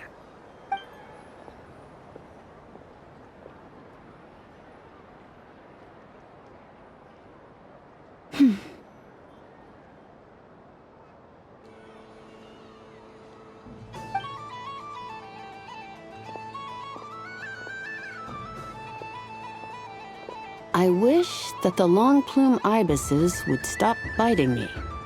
Oh dear, poor Lauma. All right, I'll write that one down for you. I got it. While everyone else is celebrating Moon Prayer Night, you're as busy as ever. I don't mind. It's rewarding work. A good kind of busy. My antlers are at their heaviest tonight, and the Kuvaki waves are especially strong. But as I help these dear friends hang their wishes up, I feel a great peace within myself that is hard to describe. You see, they're all such beautiful wishes, and they are ones that we can fulfill by our own strength. Do you blame me, Lama? I want to hear your honest answer. It is by the help of so many people that I can return to the moon. But I feel as though I've hardly done anything in return. You've done plenty, Columbina. I say this in earnest, both as someone who knows your history, and also as a friend who has seen what you've been through. What about as a moon chanter? I feel proud to honor our moon goddess's wish. And I'm sure any moon chanter in history would have felt the same way. Thank you for your kind words, Lama. But... Since you asked for my honesty, I won't lie to you. My feelings are mixed right now. Besides pride, I also feel... I suppose it's a reluctance to let go. Once you return to the moon, we will be far apart and separated by a false sky. I'm sure those of us left behind will gaze up at that sky, yearning for the moon once in a while, just as you used to do. I will miss you, Lama. I will miss you all. I hope to stay in touch. I will try and find some way to send messages down from the moon. Perhaps you could use Kuvaki. I've heard Yehoda say that signals can be sent using long and short waves, or strong and weak lights. That sounds a little complicated. What if we forget what the signals mean? We could prepare a codebook beforehand, but... You're right. It wouldn't really suit you. Still, whatever happens, I believe that you will find your own unique way of communicating with us. And now that I think about that, my heart feels lighter. Because you trust in me? Yes. I have faith in you, and in the power of truth. In my experience, the truth tends to be difficult. But that's what makes it stand out from what is false. So I'm confident that your thoughts and your love will shine through the curtain of lies. We will know it when we see it. Thank you. Now, could you help me hang up my wish? Is this? I wish that all who dwell in this moonlit world can find a place to belong. And I wish that I shall one day see my friends again. It's 2 wishes. I hope that's not too greedy of me. Not at all. And I think you speak for us all with the second one.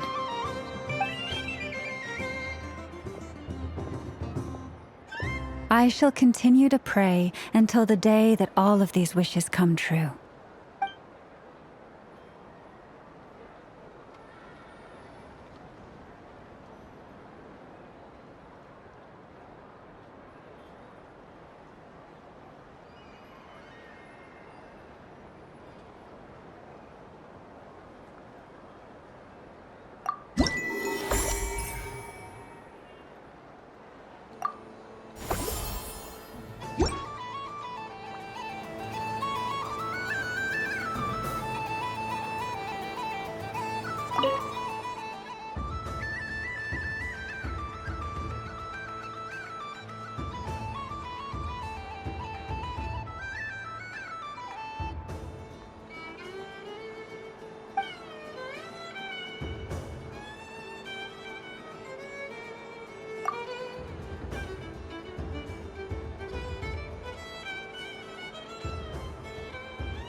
Yes.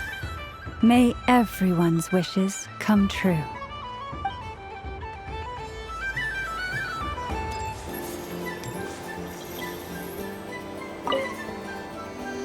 Miss Liliki! A kitten's been following you all this time. Oh, so it has. Hello there, little kitty. May the moon light your path. Did Lady Llama send you? Or was there something you needed?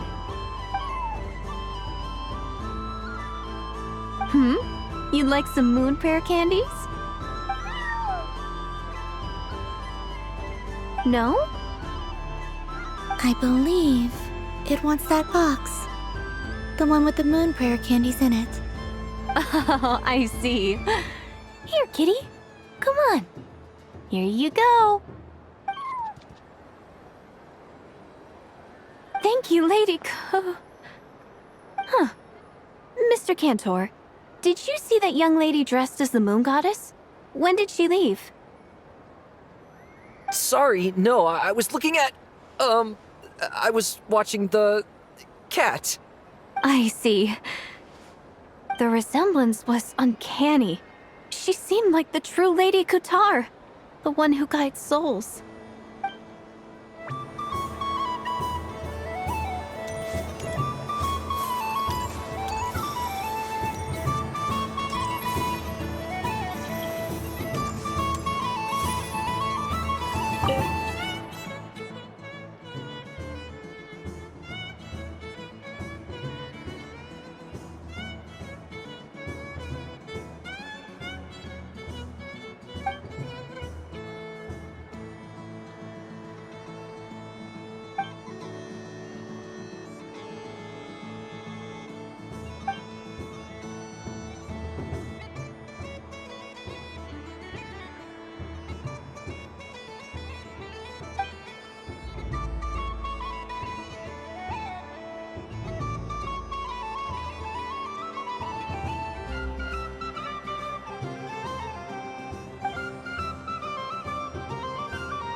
Welcome home, Moon Goddess.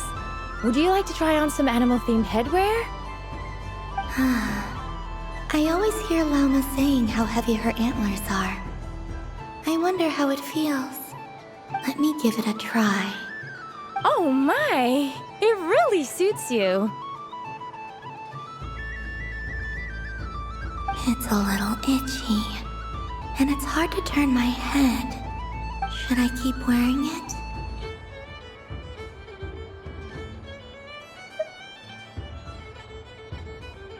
How does this look?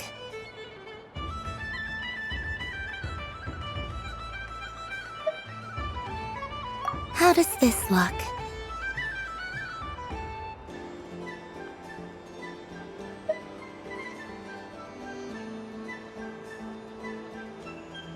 does this look?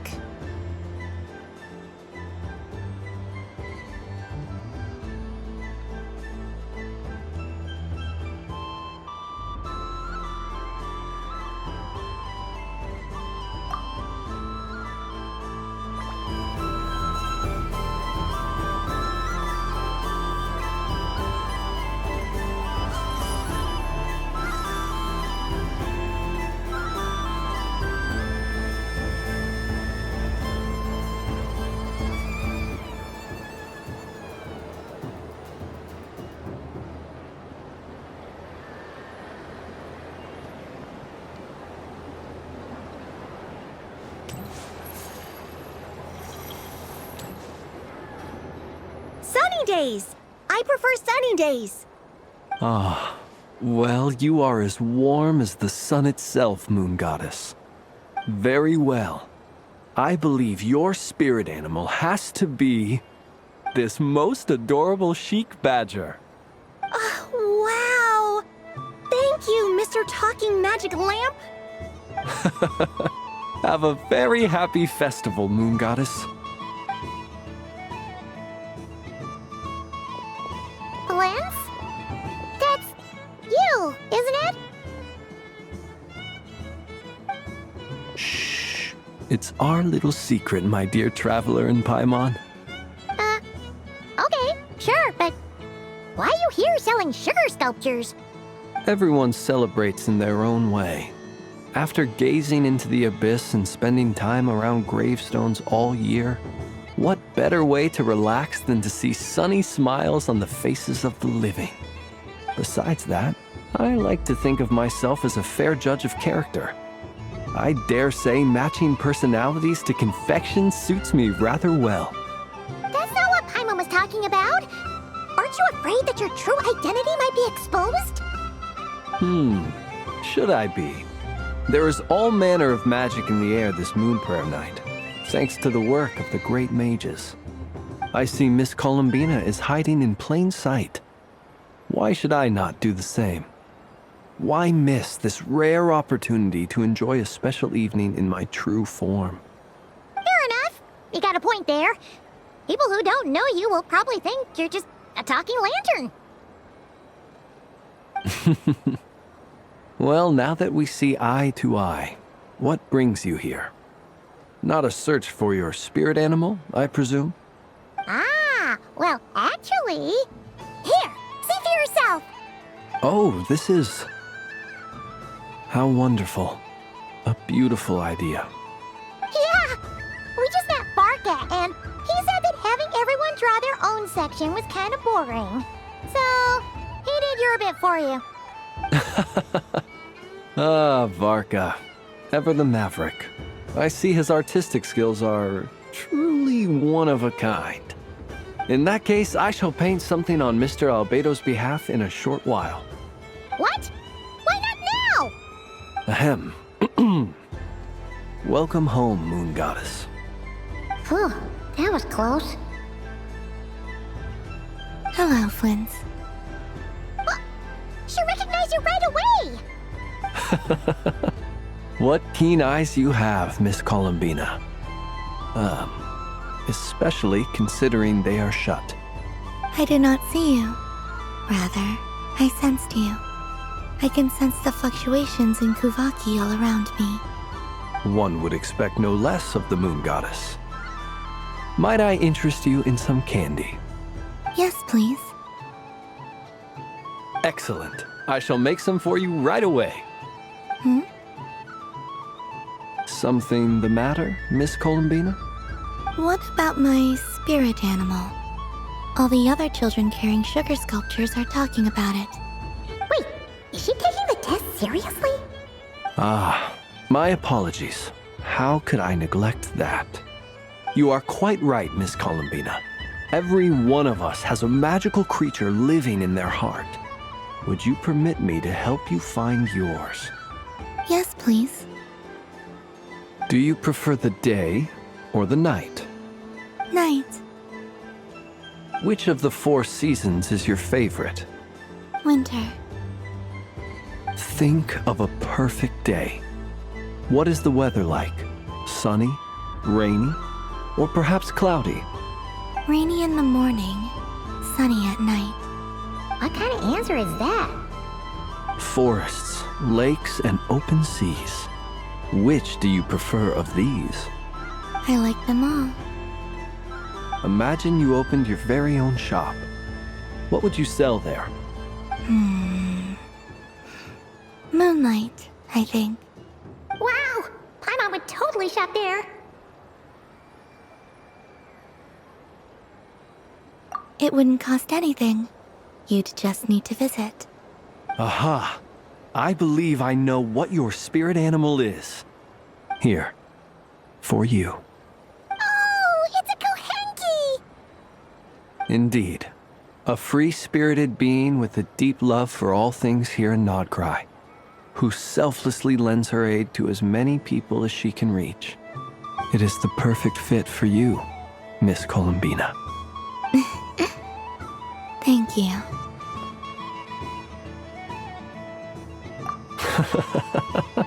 It would be my honor. But you shall have to forgive me. We have known each other for quite some time. I doubt there is any answer I could give that would come as a surprise to you. So instead, would you accept this sugar sculpture as a token of our friendship? It's a lantern. Hey, why don't you two go enjoy your candy over there? Paimon wants to try out this spirit animal thing too. Right, Blintz? Come on, play ball. Gotta get this drawing done. But I want to hear Paimon's answers. But it'll probably take ages. Paimon's a complex soul. And we don't want your candy to melt while you wait, huh? Oh. Okay then.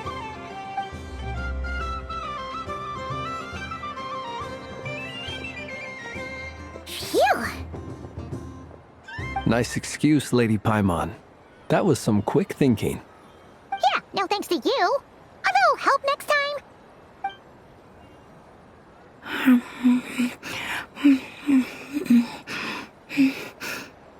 It's sweet. Is that Lockaberry? I wonder what flavor the traveler got. This way, this way! It's the candy-selling lantern! I'm coming! Of course. Traveler, maybe we can share?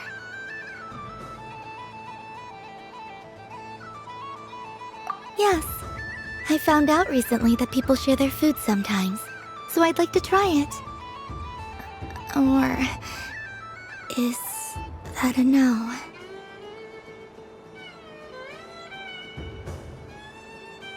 Thank you.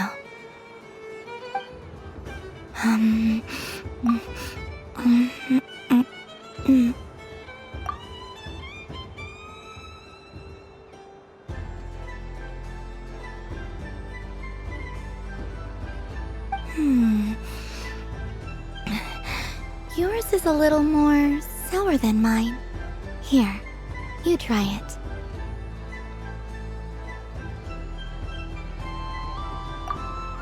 Are you sure?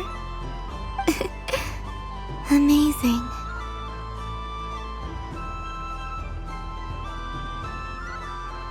My sugar sculpture has shrunk, yet my heart is filled with feelings of sweetness. I will remember this feeling.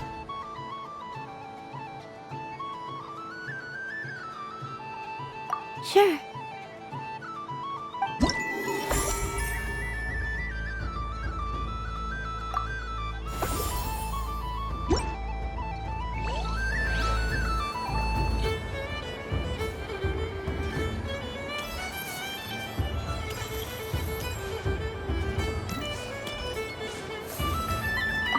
Something about festive lighting always has a way of putting the warmest smiles on people's faces.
Should I give it a try?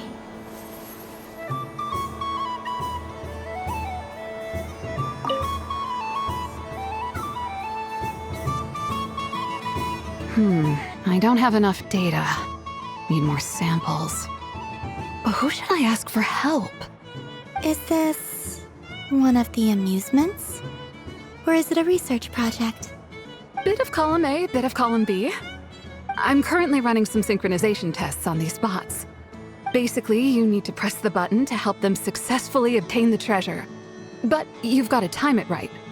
I'll record your data, which will be used to improve the robot's accuracy. But, ma'am, I mean, Moon Goddess, don't you think you should take your eye mask off first? There's no need. I will be all right. Okay then. Whatever you're comfortable with.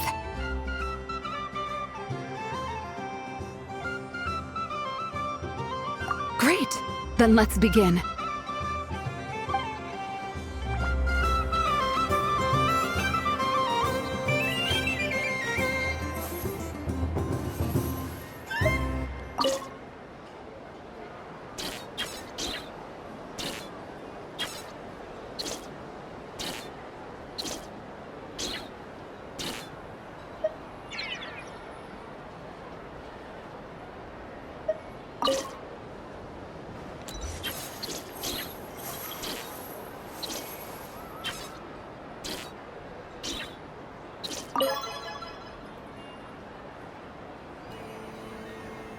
Would you like to try again?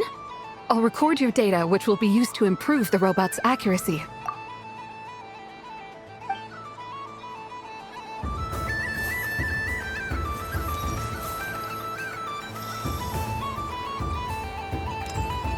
There are so many attractions here. Since I rarely get out, I might as well make the most of it.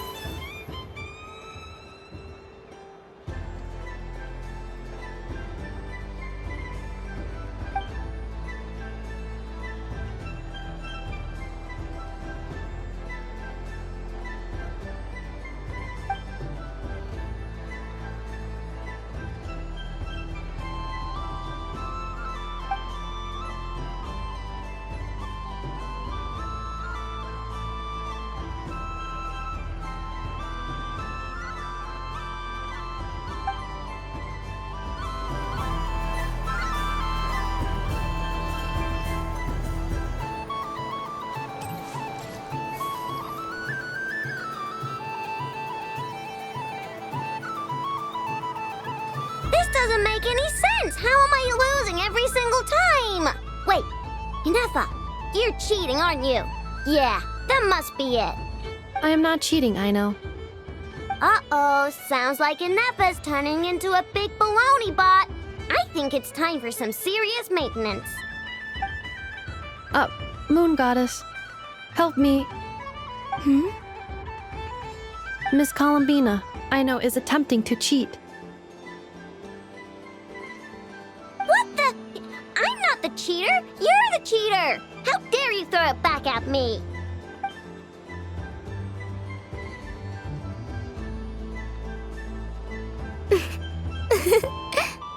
Alright, fine. Let's all laugh at I know. Just you wait till I get home, because I'm gonna make a game bot that can win 100% of the time. Let's see you laugh when I come back and beat your butts. You'll all have your heads covered in stickers when I'm through with you. We came to check everything was okay after all that yelling, but,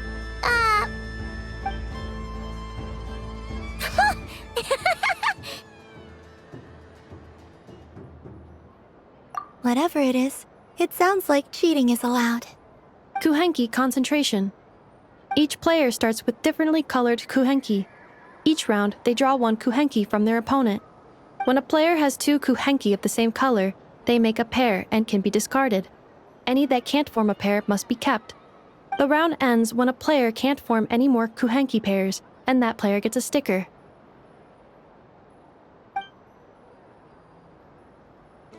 ooh, can 4 people play as well? That is fine, so long as the turn order is fixed beforehand. Alrighty In that case, the two of us will join as one team. Okay, but if you lose, you're both getting stickered. I don't want to hear any excuses. Sure. And if we win? If you win, only one of you gets to sticker someone else. I have taken to calling this. I know logic. Hey, lay off me, all right? Okay, so we're starting the game from scratch again, which means all my stickers so far don't count. Looks like Luanatar is the Kuhenki of honor for this game. Anyway, let's go clockwise, starting from Inafa.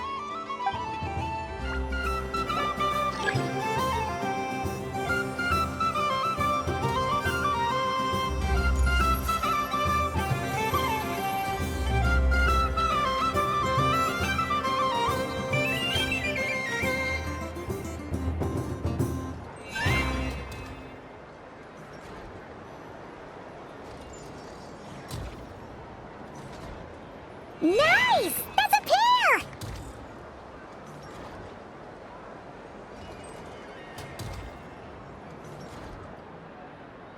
Go, go, fly!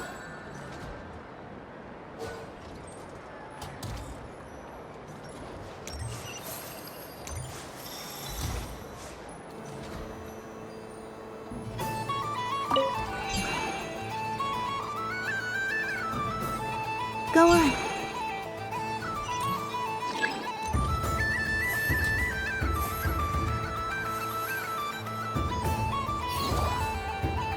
I have a pair.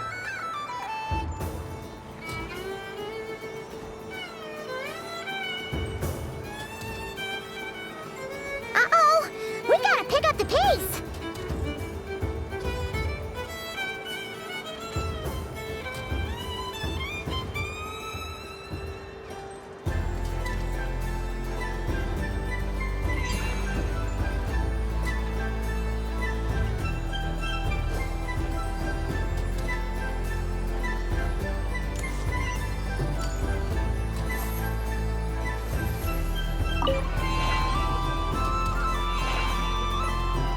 I win.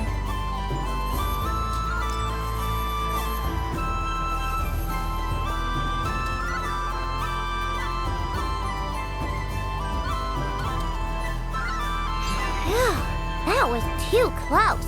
I thought I was gonna lose. Good luck, everyone. Aw, we're out!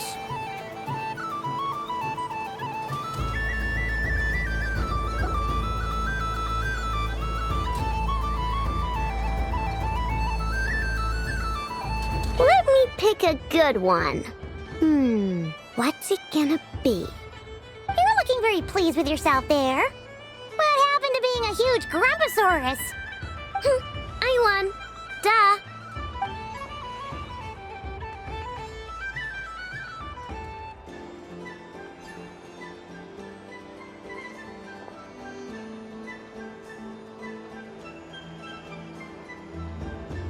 Oh, me again?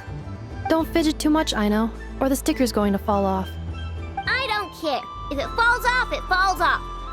If a pair of Kuhenki get discarded, why not a pair of stickers? Huh? Huh?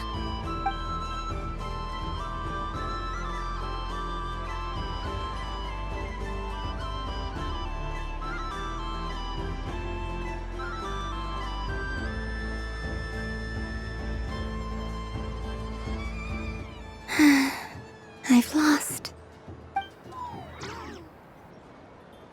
Sticker, sticker, sticker!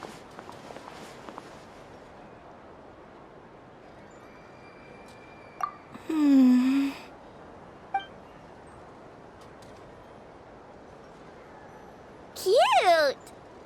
You think so? Shame.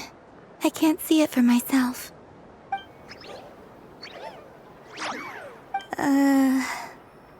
What did Luanatar say? She said it looks so cute that she wants me to lose a few more rounds.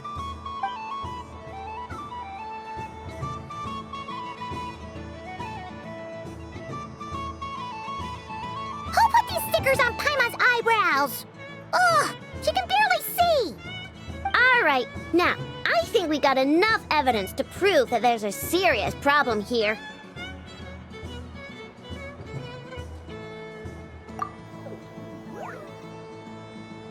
Yes, I agree as well. The culprit is... Ineffa! Culprit? What did I do? Quit acting dumb, Ineffa! You're not wriggling your way out of this one. I've been watching you. Not only did you remember whose side Luanatar started at, but every time someone drew a Kuhenki, you were logging it and calculating every last possibility. Which Kuhenki pairs were gone, who had what color Kuhenki in their hand, even our facial expressions. You were keeping track of it the entire time. Exactly! What Aino said! Putting aside the fact that running calculations is not against the game rules, do you have any evidence to support your allegations?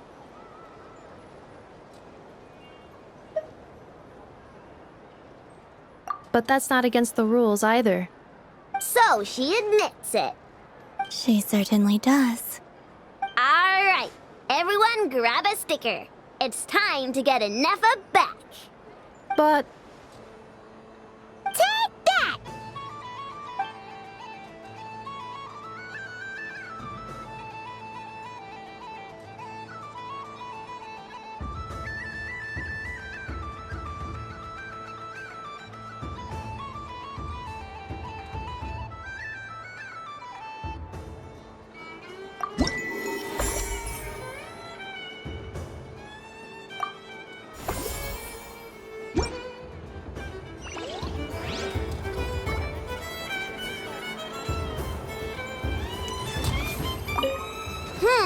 I'm never playing games with you ever again, Ineffa.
How high she jumps.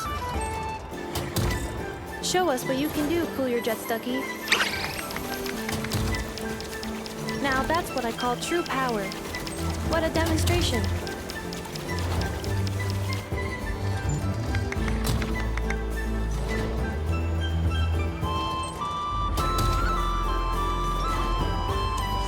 Dealing with stage waterlogging.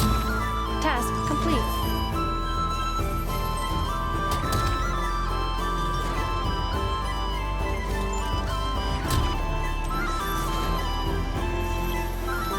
Ding dong. The next robot show will start in 5 minutes. We thank you for your patience. Aino is throwing a tantrum again. I believe it will take 3 crumb-kakes to constitute a suitable peace offering.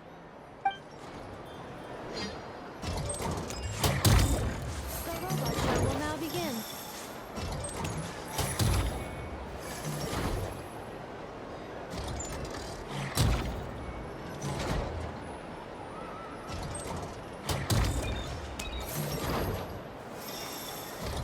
Next up, we have Knuckle Duckle. This armed domestic robot utilizes multi-sensor fusion technology to provide 24-hour security and environmental parameter monitoring. Duster mode redefines the meaning of dusting, providing our companions with a holistic, thorough, and effective cleaning service for the long term. Take it away, Knuckle Duckle.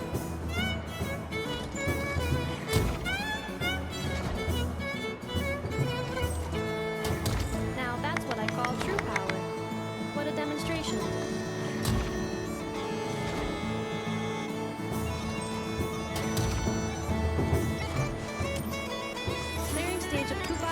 sleeping guy. Task complete.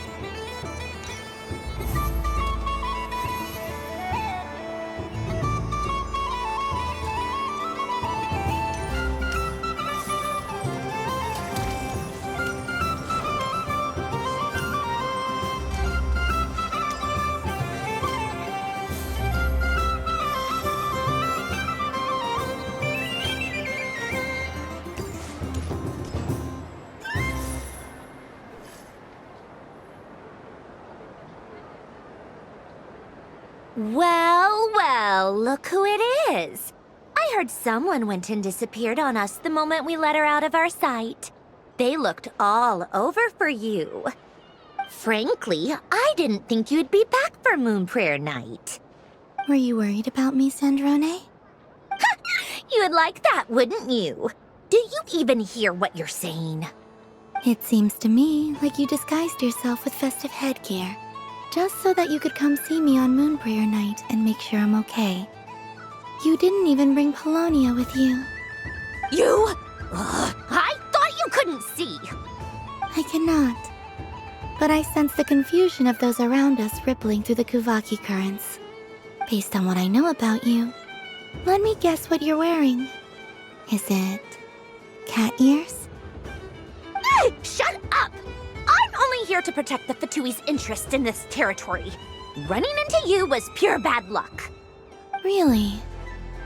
But you were the one who asked Arlecchino to help everyone find my name. Columbina! Ugh! Just one more word, and I'll unscrew your vocal cords.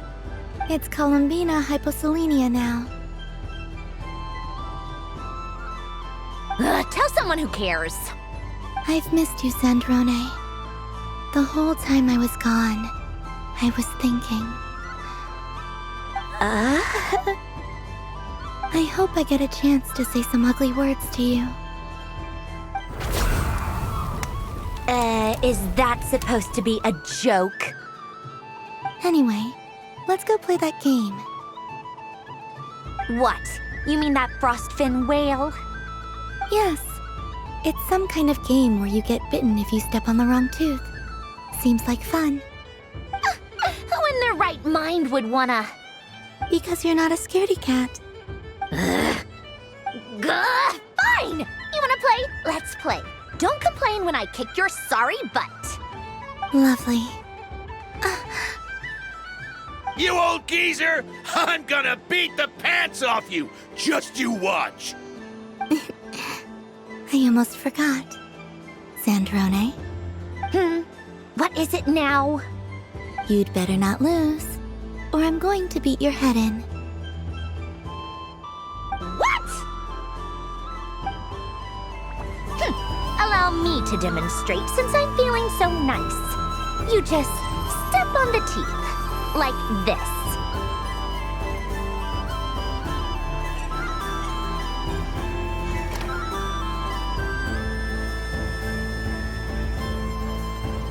Which should I pick?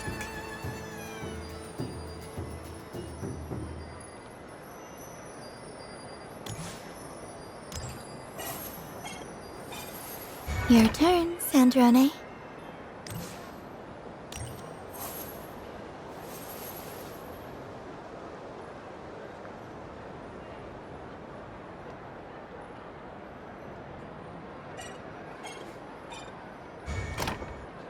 Don't come crying to me if you get bitten.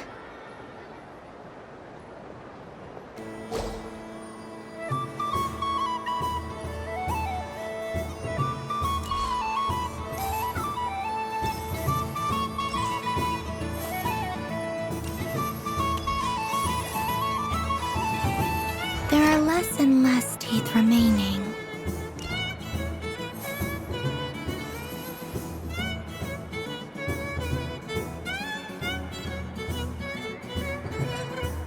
Huh? What's that noise?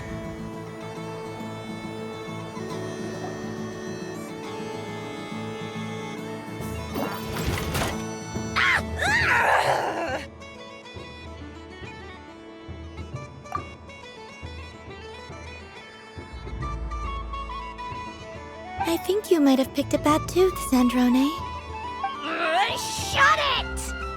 Do you need any help? It seems like you're stuck.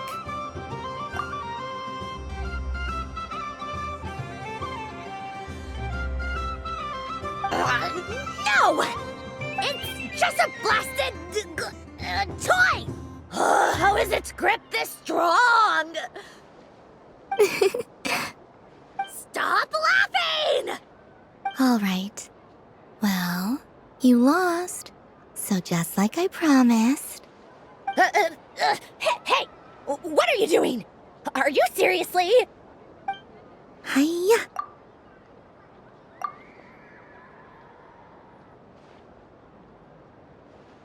Why, you... Oh, just you wait! Rematch! Are you all right, Sandrone? That was quite a strong bite. Are your clockwork parts? Quit your fussing! I don't need it! All right. I'll go first this time.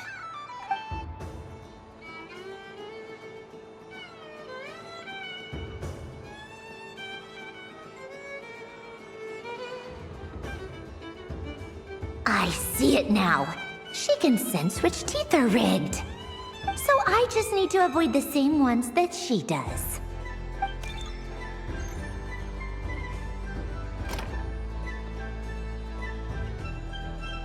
This one... Seems fine. She avoided that one then? Now I've got you. All right, my turn.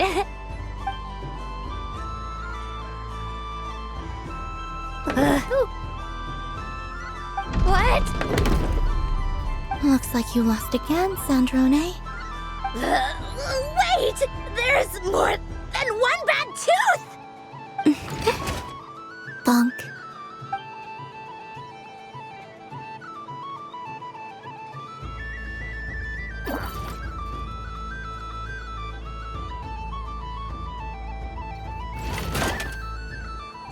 Stupid game! What idiot came up with this? Are you all right, Sandrone? You said some nasty things just now. Oh, I'm peachy.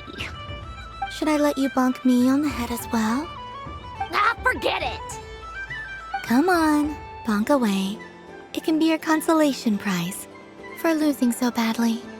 I told you, forget it! Gah, you've always been so annoying. Singing right outside my door, inviting yourself to my tea parties, going AWOL. And now you're off to the moon or something. Of all my days with the Fatui, the times I spent with you, Arlecchino, and Rosaline, they were my favorite. I will not forget them. Just as I shall not forget this moment. We'll always be friends, no matter where we are, right? Who would want to be your...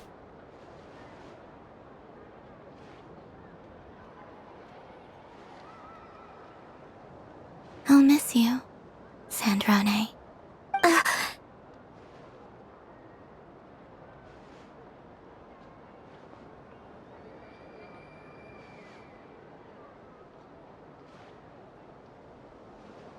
Goodbye, Sandrone.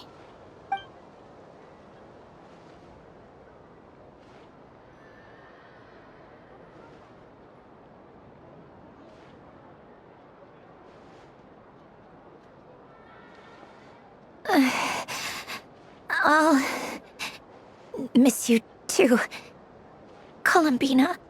Sorry, what was that? Ah! Ah! Yeesh! No need to freak out. What's wrong? We've been looking everywhere for you.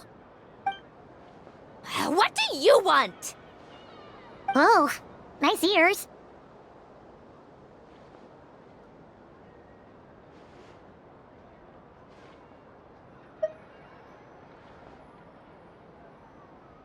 What do you want? This! Huh? It's your turn to draw something. You're one of her friends too, aren't you?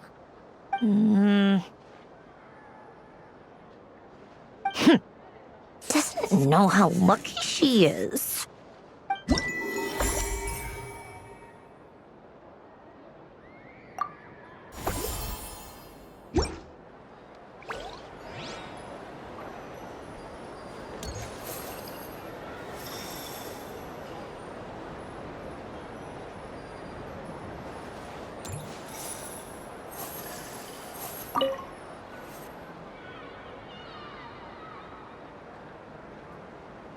What is going on over here?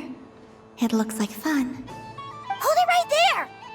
You can't run away from me, Moon Goddess. Are you talking to me?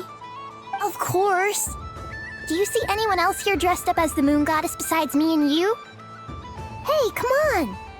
Call me by my title. Happy Moon Prayer Night, Moon Goddess. And the same to you.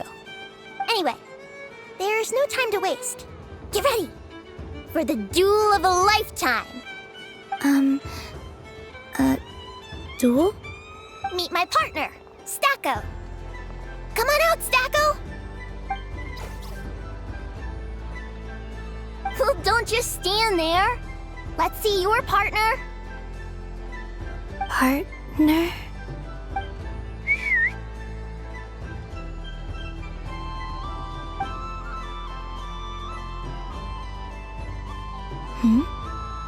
So I need to select a partner and command them in battle. Partner. I need a partner.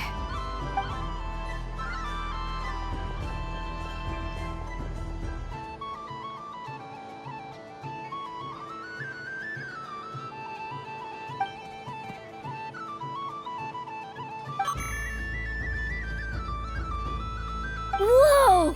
Am I seeing things? Where'd you get a Kuhenki? They're super rare. That's great. But you can only bring one partner to battle against me and Stacko. No ganging up allowed. They all look so eager to be picked. Which one should I choose?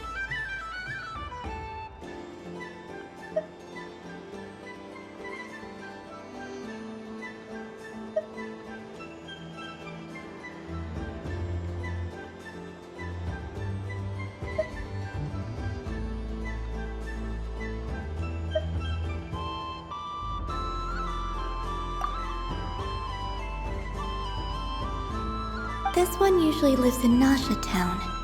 She likes falling asleep to the sound of striking hammers. And I bet she's quite familiar with robots' weak spots.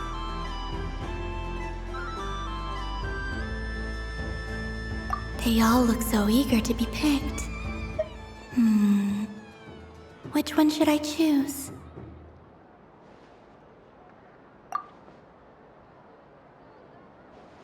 This deer came to celebrate the festival with the Frost Moon Scions.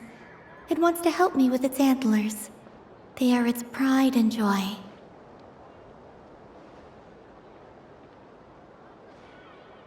They all look so eager to be picked. Which one should I choose?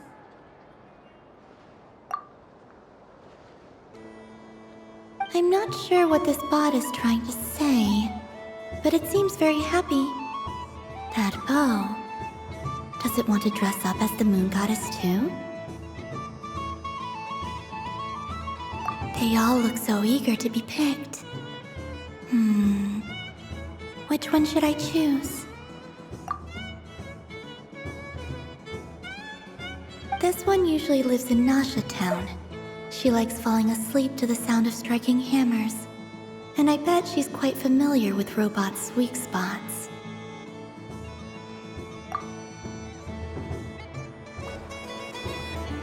Testing! Testing! Oh, this is an emergency broadcast! An exciting battle is about to take place right here at the Nasha Town Special Arena! In this corner, we have the Moon Goddess and her robot partner. And in the other, we have the Moon Goddess and her Kuhenki partner. Only one Moon Goddess can be victorious in this ultimate battle of destiny. But who will it be? There's only one way to find out! Now, without further ado, let the Battle of the Moons begin! I don't care who we're up against. Stacko and I ain't gonna lose! Let's strike first! Stacko, formation shift! Ho ho ho! The robot has kicked things off with a change of formation! But how will this affect the battle? Nobody knows!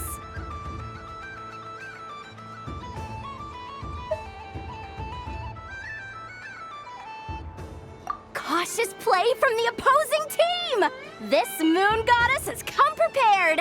Where will it go from here? Okay then. Stacko, maintain formation and enter your empowered state. Empowered state! There we go! Now we're talking! Absorbing the immense Kuvaki present on Moon Prayer Night, this lean, mean machine has greatly increased its offensive power! Here it comes! A Lockaberry! Oh, what could the moon goddess be planning now? Frankly, I don't have a clue, so your guess is as good as mine. The battle is heating up fast! I'm about to start sweating machine oil over here! Go for it, Stacko! Set Kuvaki to maximum! Can their opponents withstand this blow? And what will this moon goddess do? Don't be afraid. Fight however you wish. It's a moon lane! A deft use of a moon lane allows the Kuhenki to dodge the blow! And now it's spiraling around its foe in circles! 1 loop, 2 loops! The robot's screen is bugging out! It's getting dizzy! Stacko! Oh, Stacko is down for the count! Our winner is the Moon Goddess! The slightly taller one, I mean. You did your best, Stacko. I'll take you to Ainos for a checkup right away, don't you worry.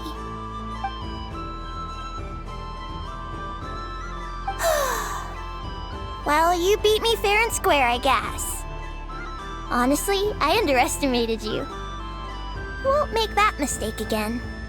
I think my partner deserves most of the credit. Just you wait. When I'm a little bit older, I'm gonna come back a whole lot stronger. Be ready for a rematch.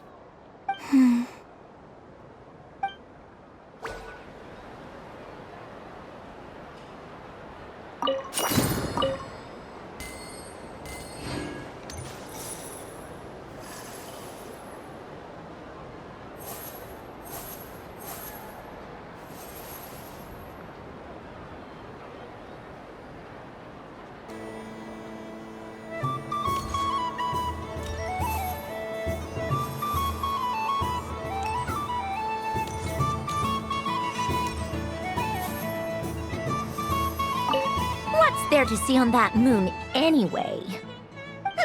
Let her go up there and cry alone. See if I care.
Moon Prayer Candy! Beautiful, tasty Moon Prayer Candy!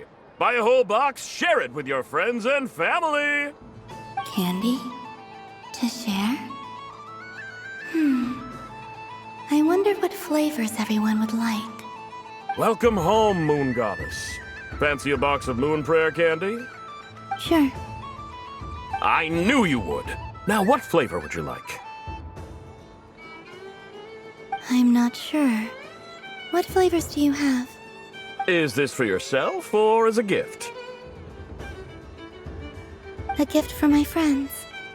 Ah, I see. In that case, I'd recommend apple, lockaberry, or midsummerberry. Those are the most popular. Do you have nocturnal blossom flavor? Huh. I've seen couples give those as gifts before, but I did not know they were edible. No? Okay then. Moonfall silver? You did say this was for friends, right?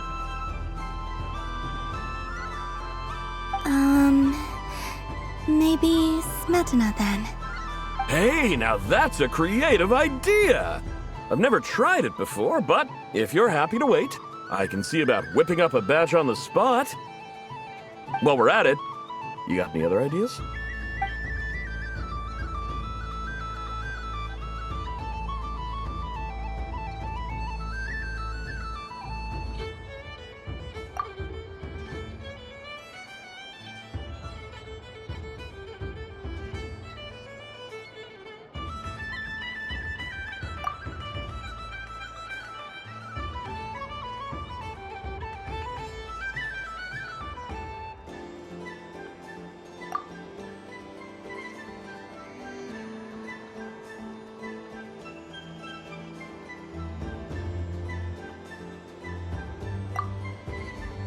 Here you go. Every flavor you asked for is in there.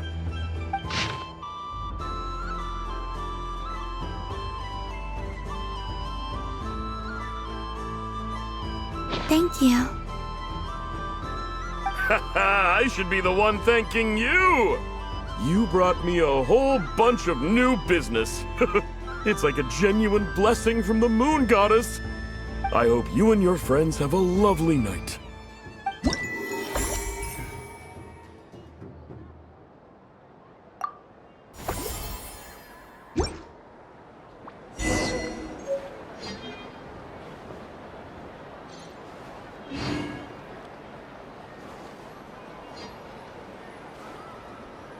Assorted Moon Prayer Candy! All your favorite flavors in a box! All right, kids, just line up over here.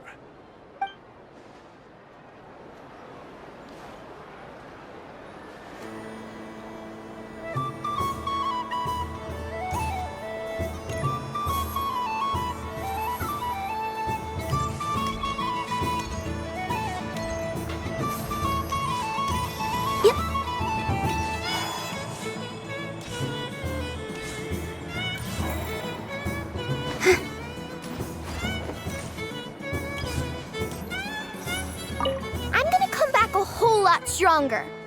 Be ready for a rematch.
Would you like to try again? I'll record your data, which will be used to improve the robot's accuracy.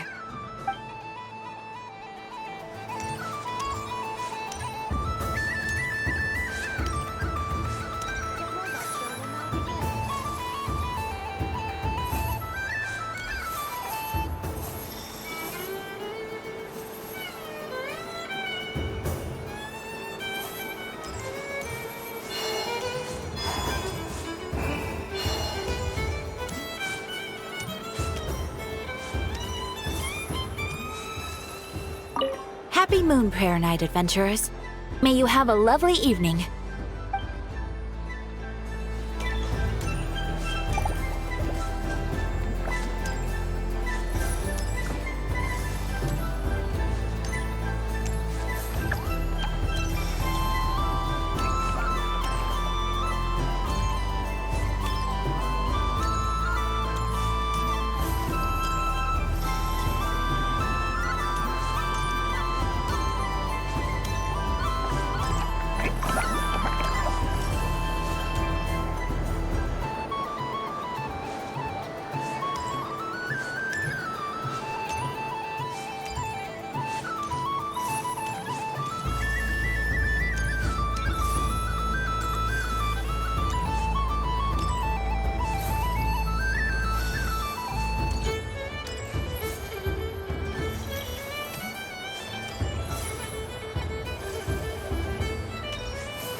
Dodoco's Whirligig. Come ride on a soft and furry Dodoco and embark on an unforgettable adventure. Of course, Moon Goddess. This way, please.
Traveler.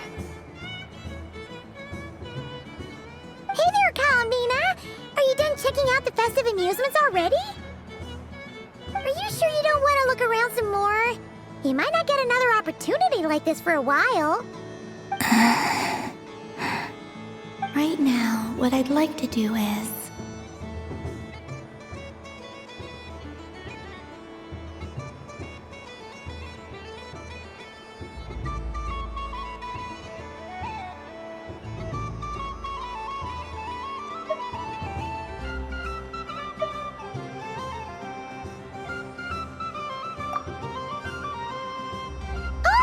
Candy for us?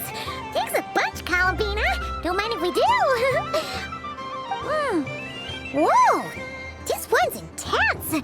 But it's so tasty. What about you, Traveler? How does yours taste?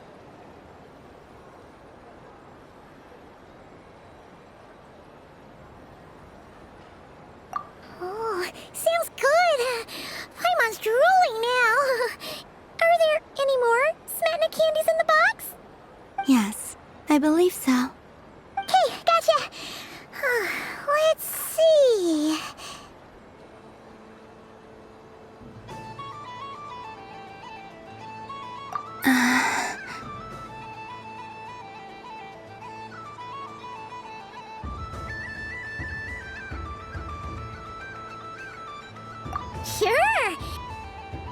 this one.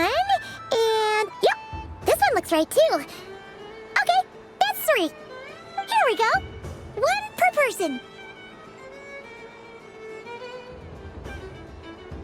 It's so sweet.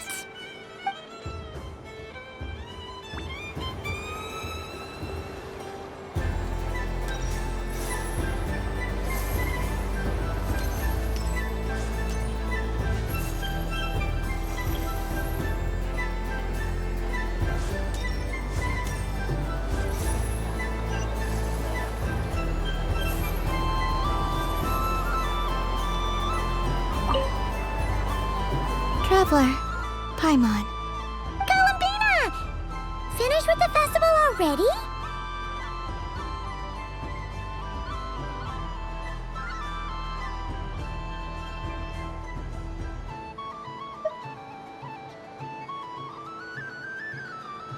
Really? You're sure you don't want to have a little more fun out there? Final answer.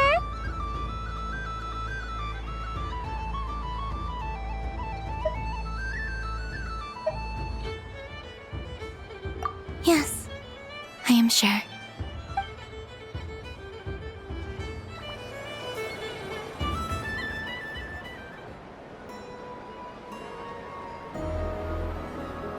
This was the most fun I've ever had on a moon prayer night. Everywhere I went, people were saying, "Welcome home," and there were friends at every turn. I only wish it could last longer than one night. Oh.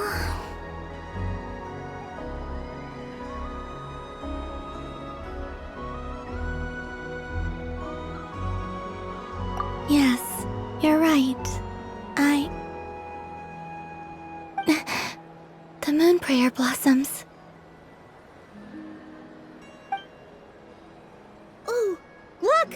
Look! Moon prayer night has come.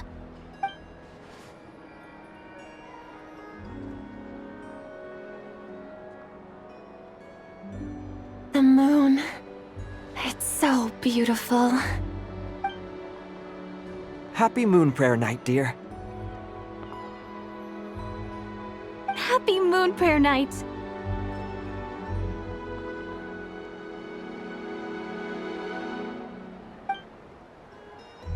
Happy Moon Prayer Night.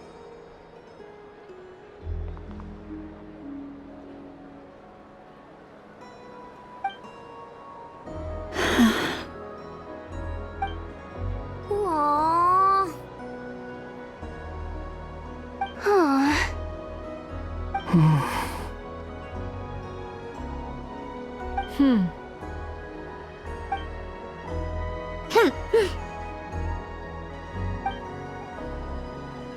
Time flies when you're having fun.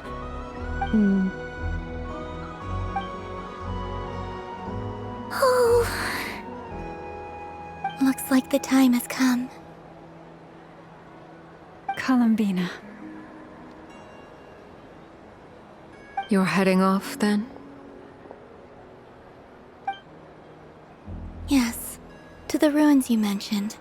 And from there, back home to the moon. Wait!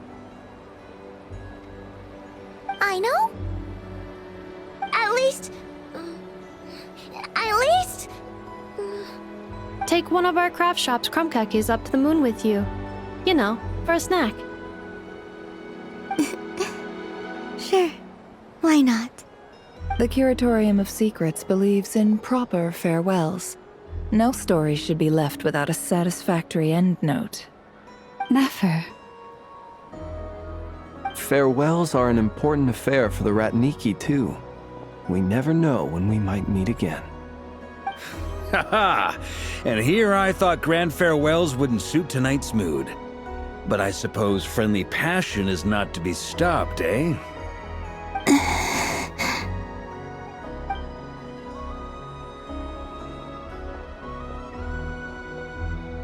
We made a little something for you, Columbina. Ta-da! What is it? A Moon Prayer Night greeting card with drawings by all of your friends.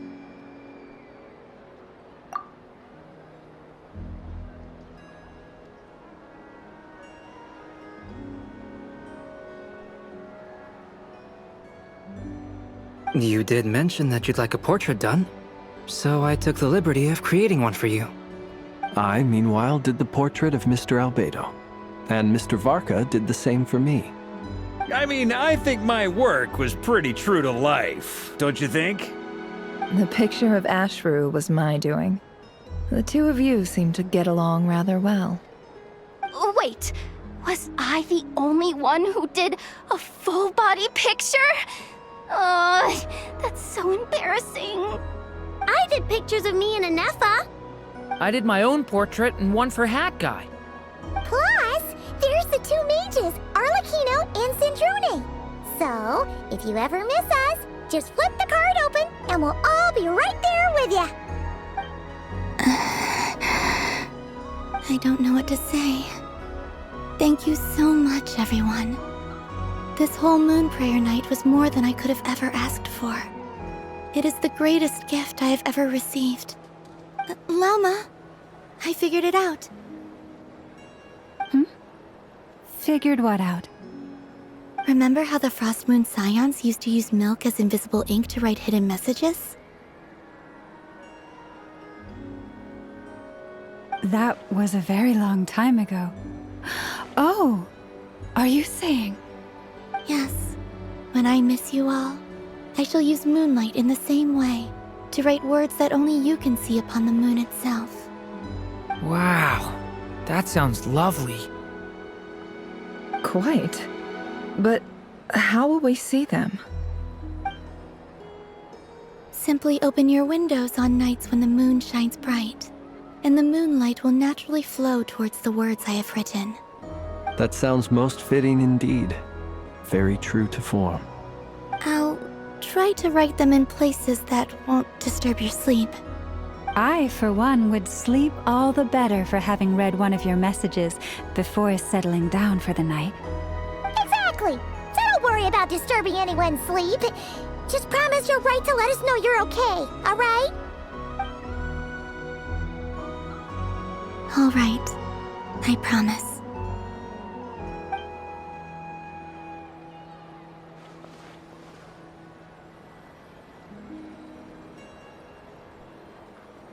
In that case, Columbina. I'm ready.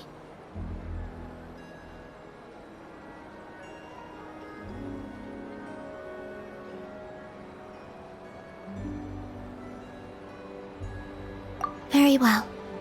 Let's go.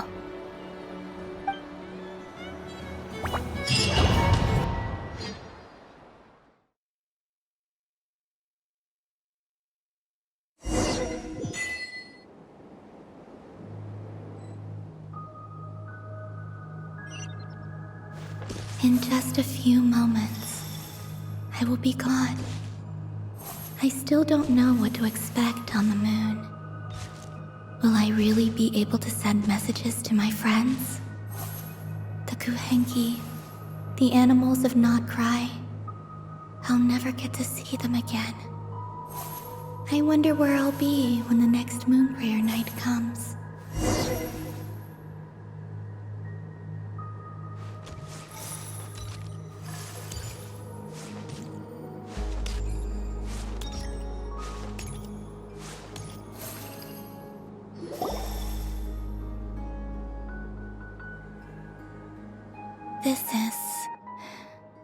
This is where the people of Hyperborea used to communicate with the moons.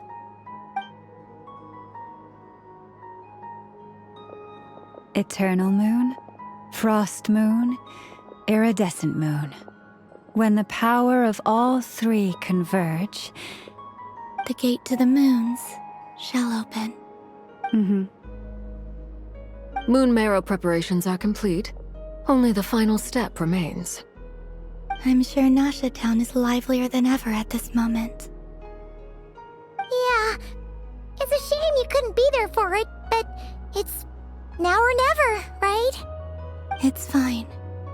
I'm more than happy with this. My last piece of luggage. My only piece of luggage.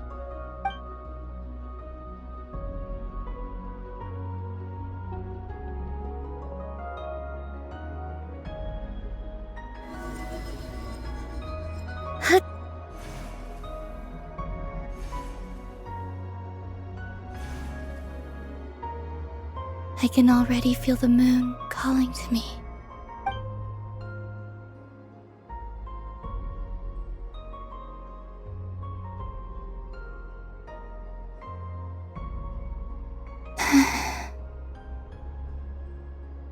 Your home lies on the far side of this light, Columbina. From now on, we will at last have a reason to pray to the true moon. Columbina. Yes? I'm listening. Be sure to come back and see us when you get the chance.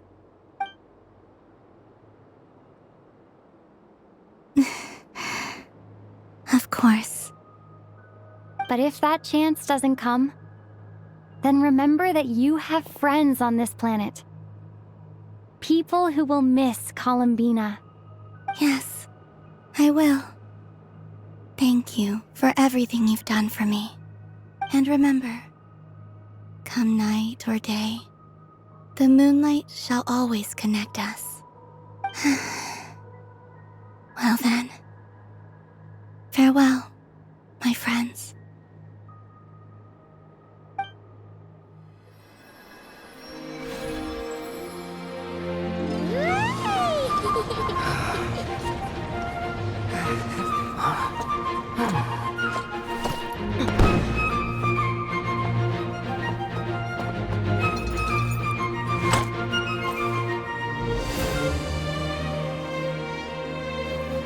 Thank you. This was my happiest night in Tevat.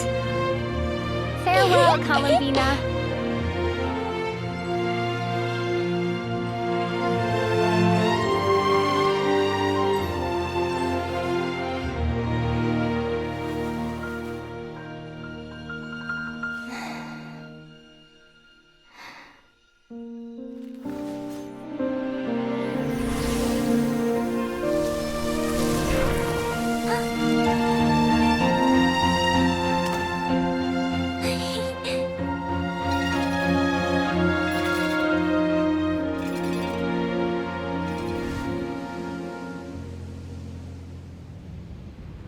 The moon really is closer than ever tonight.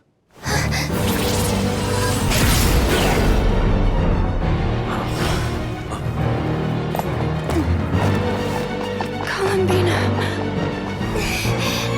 All 3 moons in one place.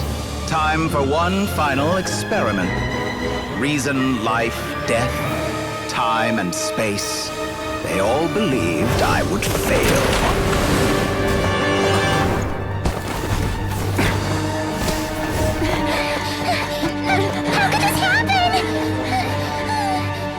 But Tevat's primordial power never did belong to the throne of heaven. And now, they are mine.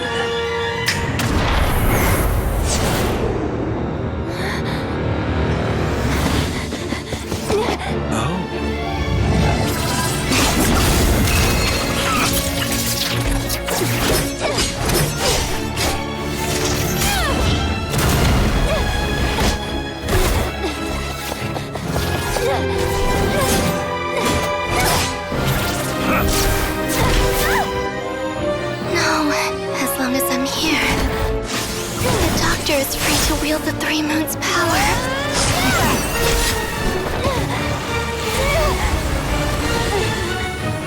It's the only way.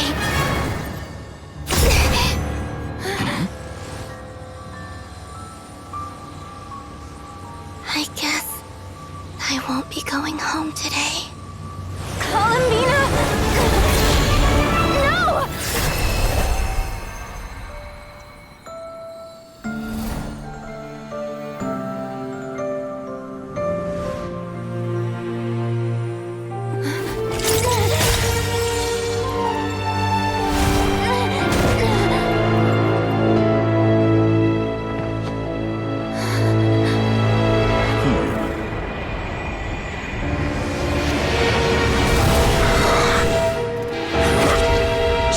World, do not try to control me!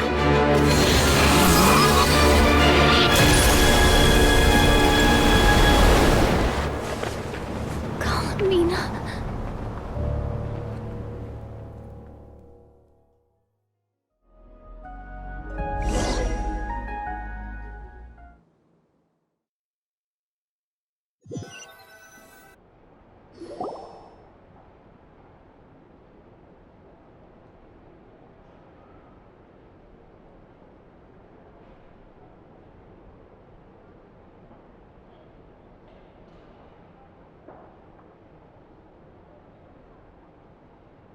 you all right? Do your wounds still hurt?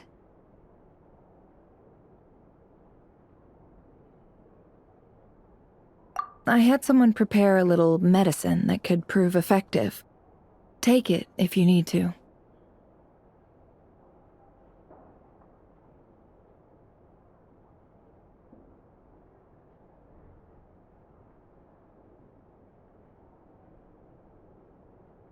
In that case, let me relate the contents of the call we made to Alice after the incident occurred.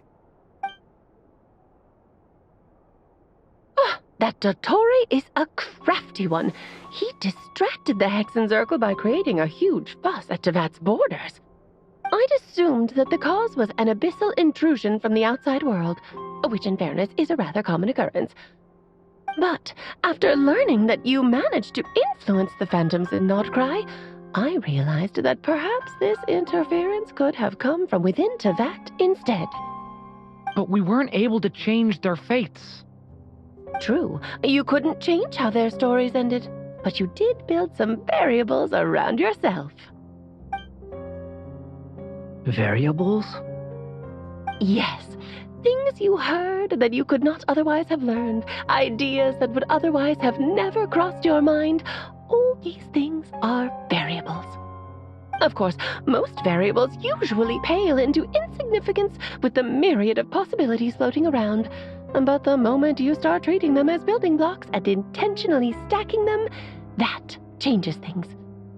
That's what Dottore did, and it's how he created the necessary conditions so that when you activated the portal tonight, it played right into his plan. However, we have no way of knowing exactly what he did. Yeah, we also need to ascertain Columbina's status.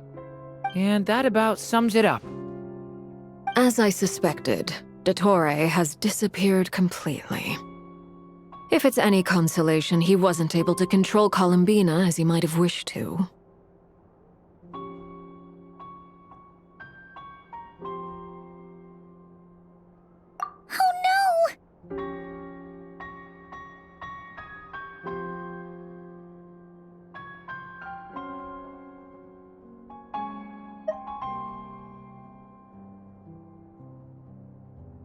What?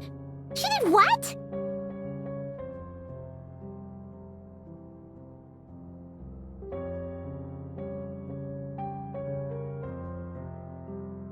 All we saw was Dottore appeared and used some kind of power. The next thing we knew, he and Columbina were gone and you were falling into the sea.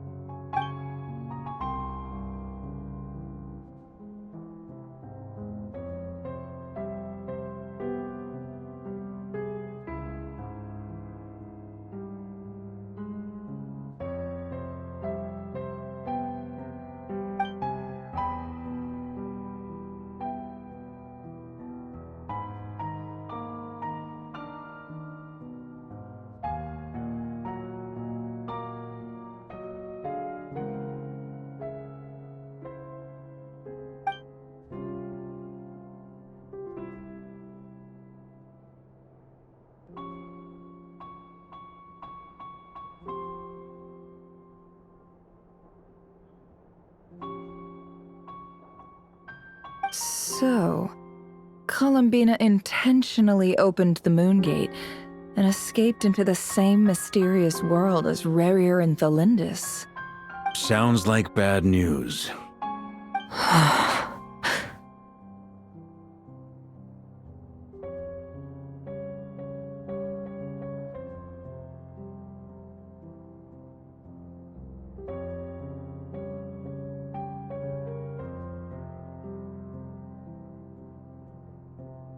Seen in that way, the Trilunar Syzygy and Rerir's emergence, Dottore might have been pulling the strings in both cases.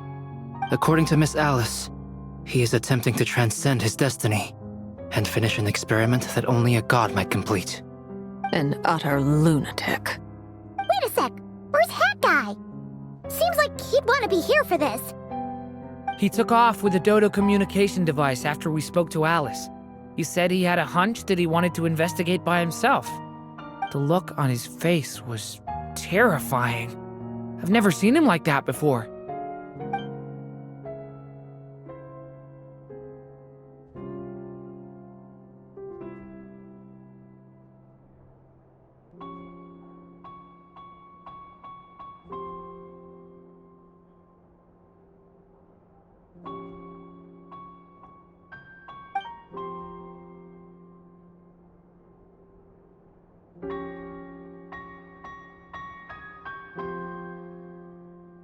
I'm back. Hat guy! I went to look for the Hyperborean phantoms again. I think I've gotten to the bottom of it. I got them to talk to Nicole on the other end of the communications line. Turns out, the history they describe is different from how Nicole remembers it. Really? But how? Surely Nicole can't have been wrong. Because the phantoms are the ones who were deceived. They speak of a savior who appeared in their history. One who never should have existed. This savior promised to create a new moon within the false sky, and even bring back their moon goddesses. Foolishly, they believed in him, and told him everything he wanted to know about the moons. It's obvious that this was Dottore doing. Now you mention it, the first time we entered the Hyperborean ruins, we heard the phantoms discussing their history, and I remember Nicole commenting that something sounded a little strange. But Dottore shouldn't have been able to get in there in the first place. He didn't. Nicole said that this was an anomalous state triggered by disruptions in the causal connections between phantoms from the same era. The variables that Dottore put in place were substantial enough that they even affected phantoms that he never met. So it's not that their memories were unclear. They'd been tampered with. That's exactly the possibility Dottore was trying to manufacture. He turned these variables into knowledge and engineered the situation so all that knowledge would fall into his hands. Then, he harnessed that knowledge on Moon Prayer Night to truly create a false moon. How is that even possible? To be precise, he exploited a weakness in the way the spell works. The spell senses Kuvaki to detect the moon's location. So, as long as the false moon more strongly resembled the moon than the frost moon beyond the skies, the gate would teleport Columbina to the false moon's location. In other words, to Dottore's side. Once he had her under control, the teleportation spell remained active, and he manipulated her power to seize both moon marrows. At that moment, the moon marrows disappeared right before our eyes. It was already too late, even as we were leaving the ruins. By then, Dottore had already amassed the power of all 3 moons. So, where does that leave us? What do we do now? I'd certainly like to know what Her Majesty thinks, now that the concerns I expressed to her have come to pass. But we cannot simply sit and wait for her to decide the matter. And in any case, it is not the Fatui Harbinger Damselette who sees us as her friends, but rather Columbina Hyposelenia. If, even in such extreme circumstances, Her Majesty will not lift the prohibition on Harbingers drawing steel against one another, then I will do as my heart demands. I will fight as Peruware instead. Oh, Arlecchino! Time is short, so I'll make the first move.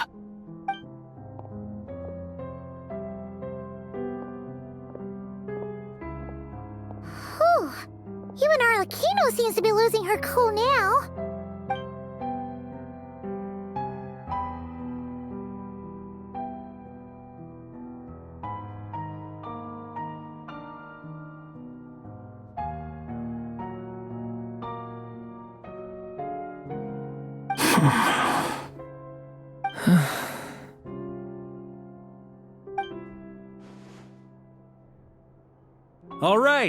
All right. Lose those dejected looks for a moment and let me get a word in. It looks bad, I won't lie. Very bad, in fact. So Dottore's pulled some real dirty tricks to gain the upper hand. For now.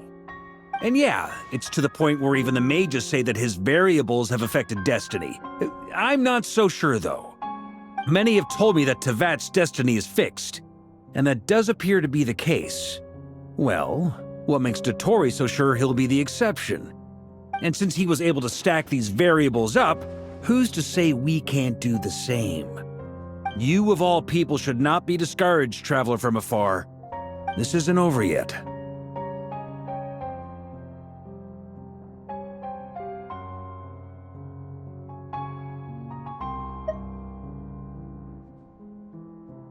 And you're not alone in that.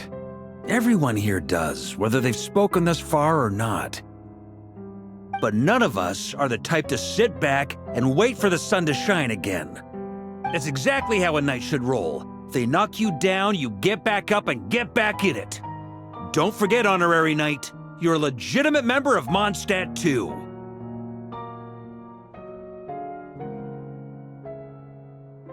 Fork is right. This is far from over. Dottore already way overdue a butt kicking given his past shenanigans. And after this, he's earned himself a double dose. That's what I'm talking about. How's everyone else feeling? I'll use Kuvaki to investigate Columbina's whereabouts. I am not ready to give up either. Leave the intel gathering to me. Whatever happens within Nodcry's borders, when the Curatorium of Secrets wants to be in the know, we always find a way. Aino and I will do all we can to support you. We will attempt to reverse engineer Dottori's actions and seek a breakthrough that way. Alice and Nicole are busy dealing with an emergency at Tevat's borders, so they can't return just yet. But they're both very angry about this. They've asked Albedo and me to act on the Hexen Circle's behalf and do everything in our power to fight back against Dottore. Are you ready then?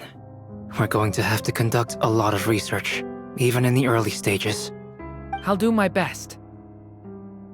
As for me, I'm pretty familiar with Dottori's way of doing things, so I can try to predict his next move. I'll help with your investigation. Nice! Looks like we have our basic division of labor. I'll get in touch with Flints and Itlua, get them to have a chat with their Starshiner. It couldn't hurt to bring the Lightkeepers on board as well. At the same time, I'll pass on instructions to the Knights present in Nodcry to assist the Lightkeepers and other organizations in ensuring the safety of those living here.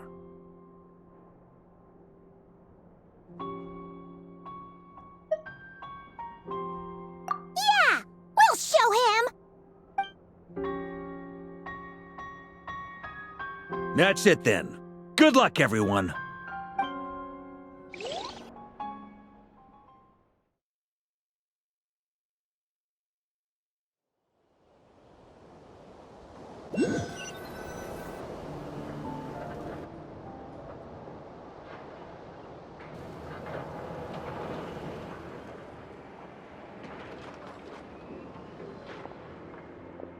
I never thought that Columbina would become my real name.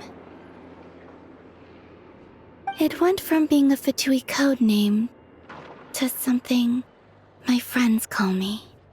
And remember, come night or day, the moonlight shall always connect us.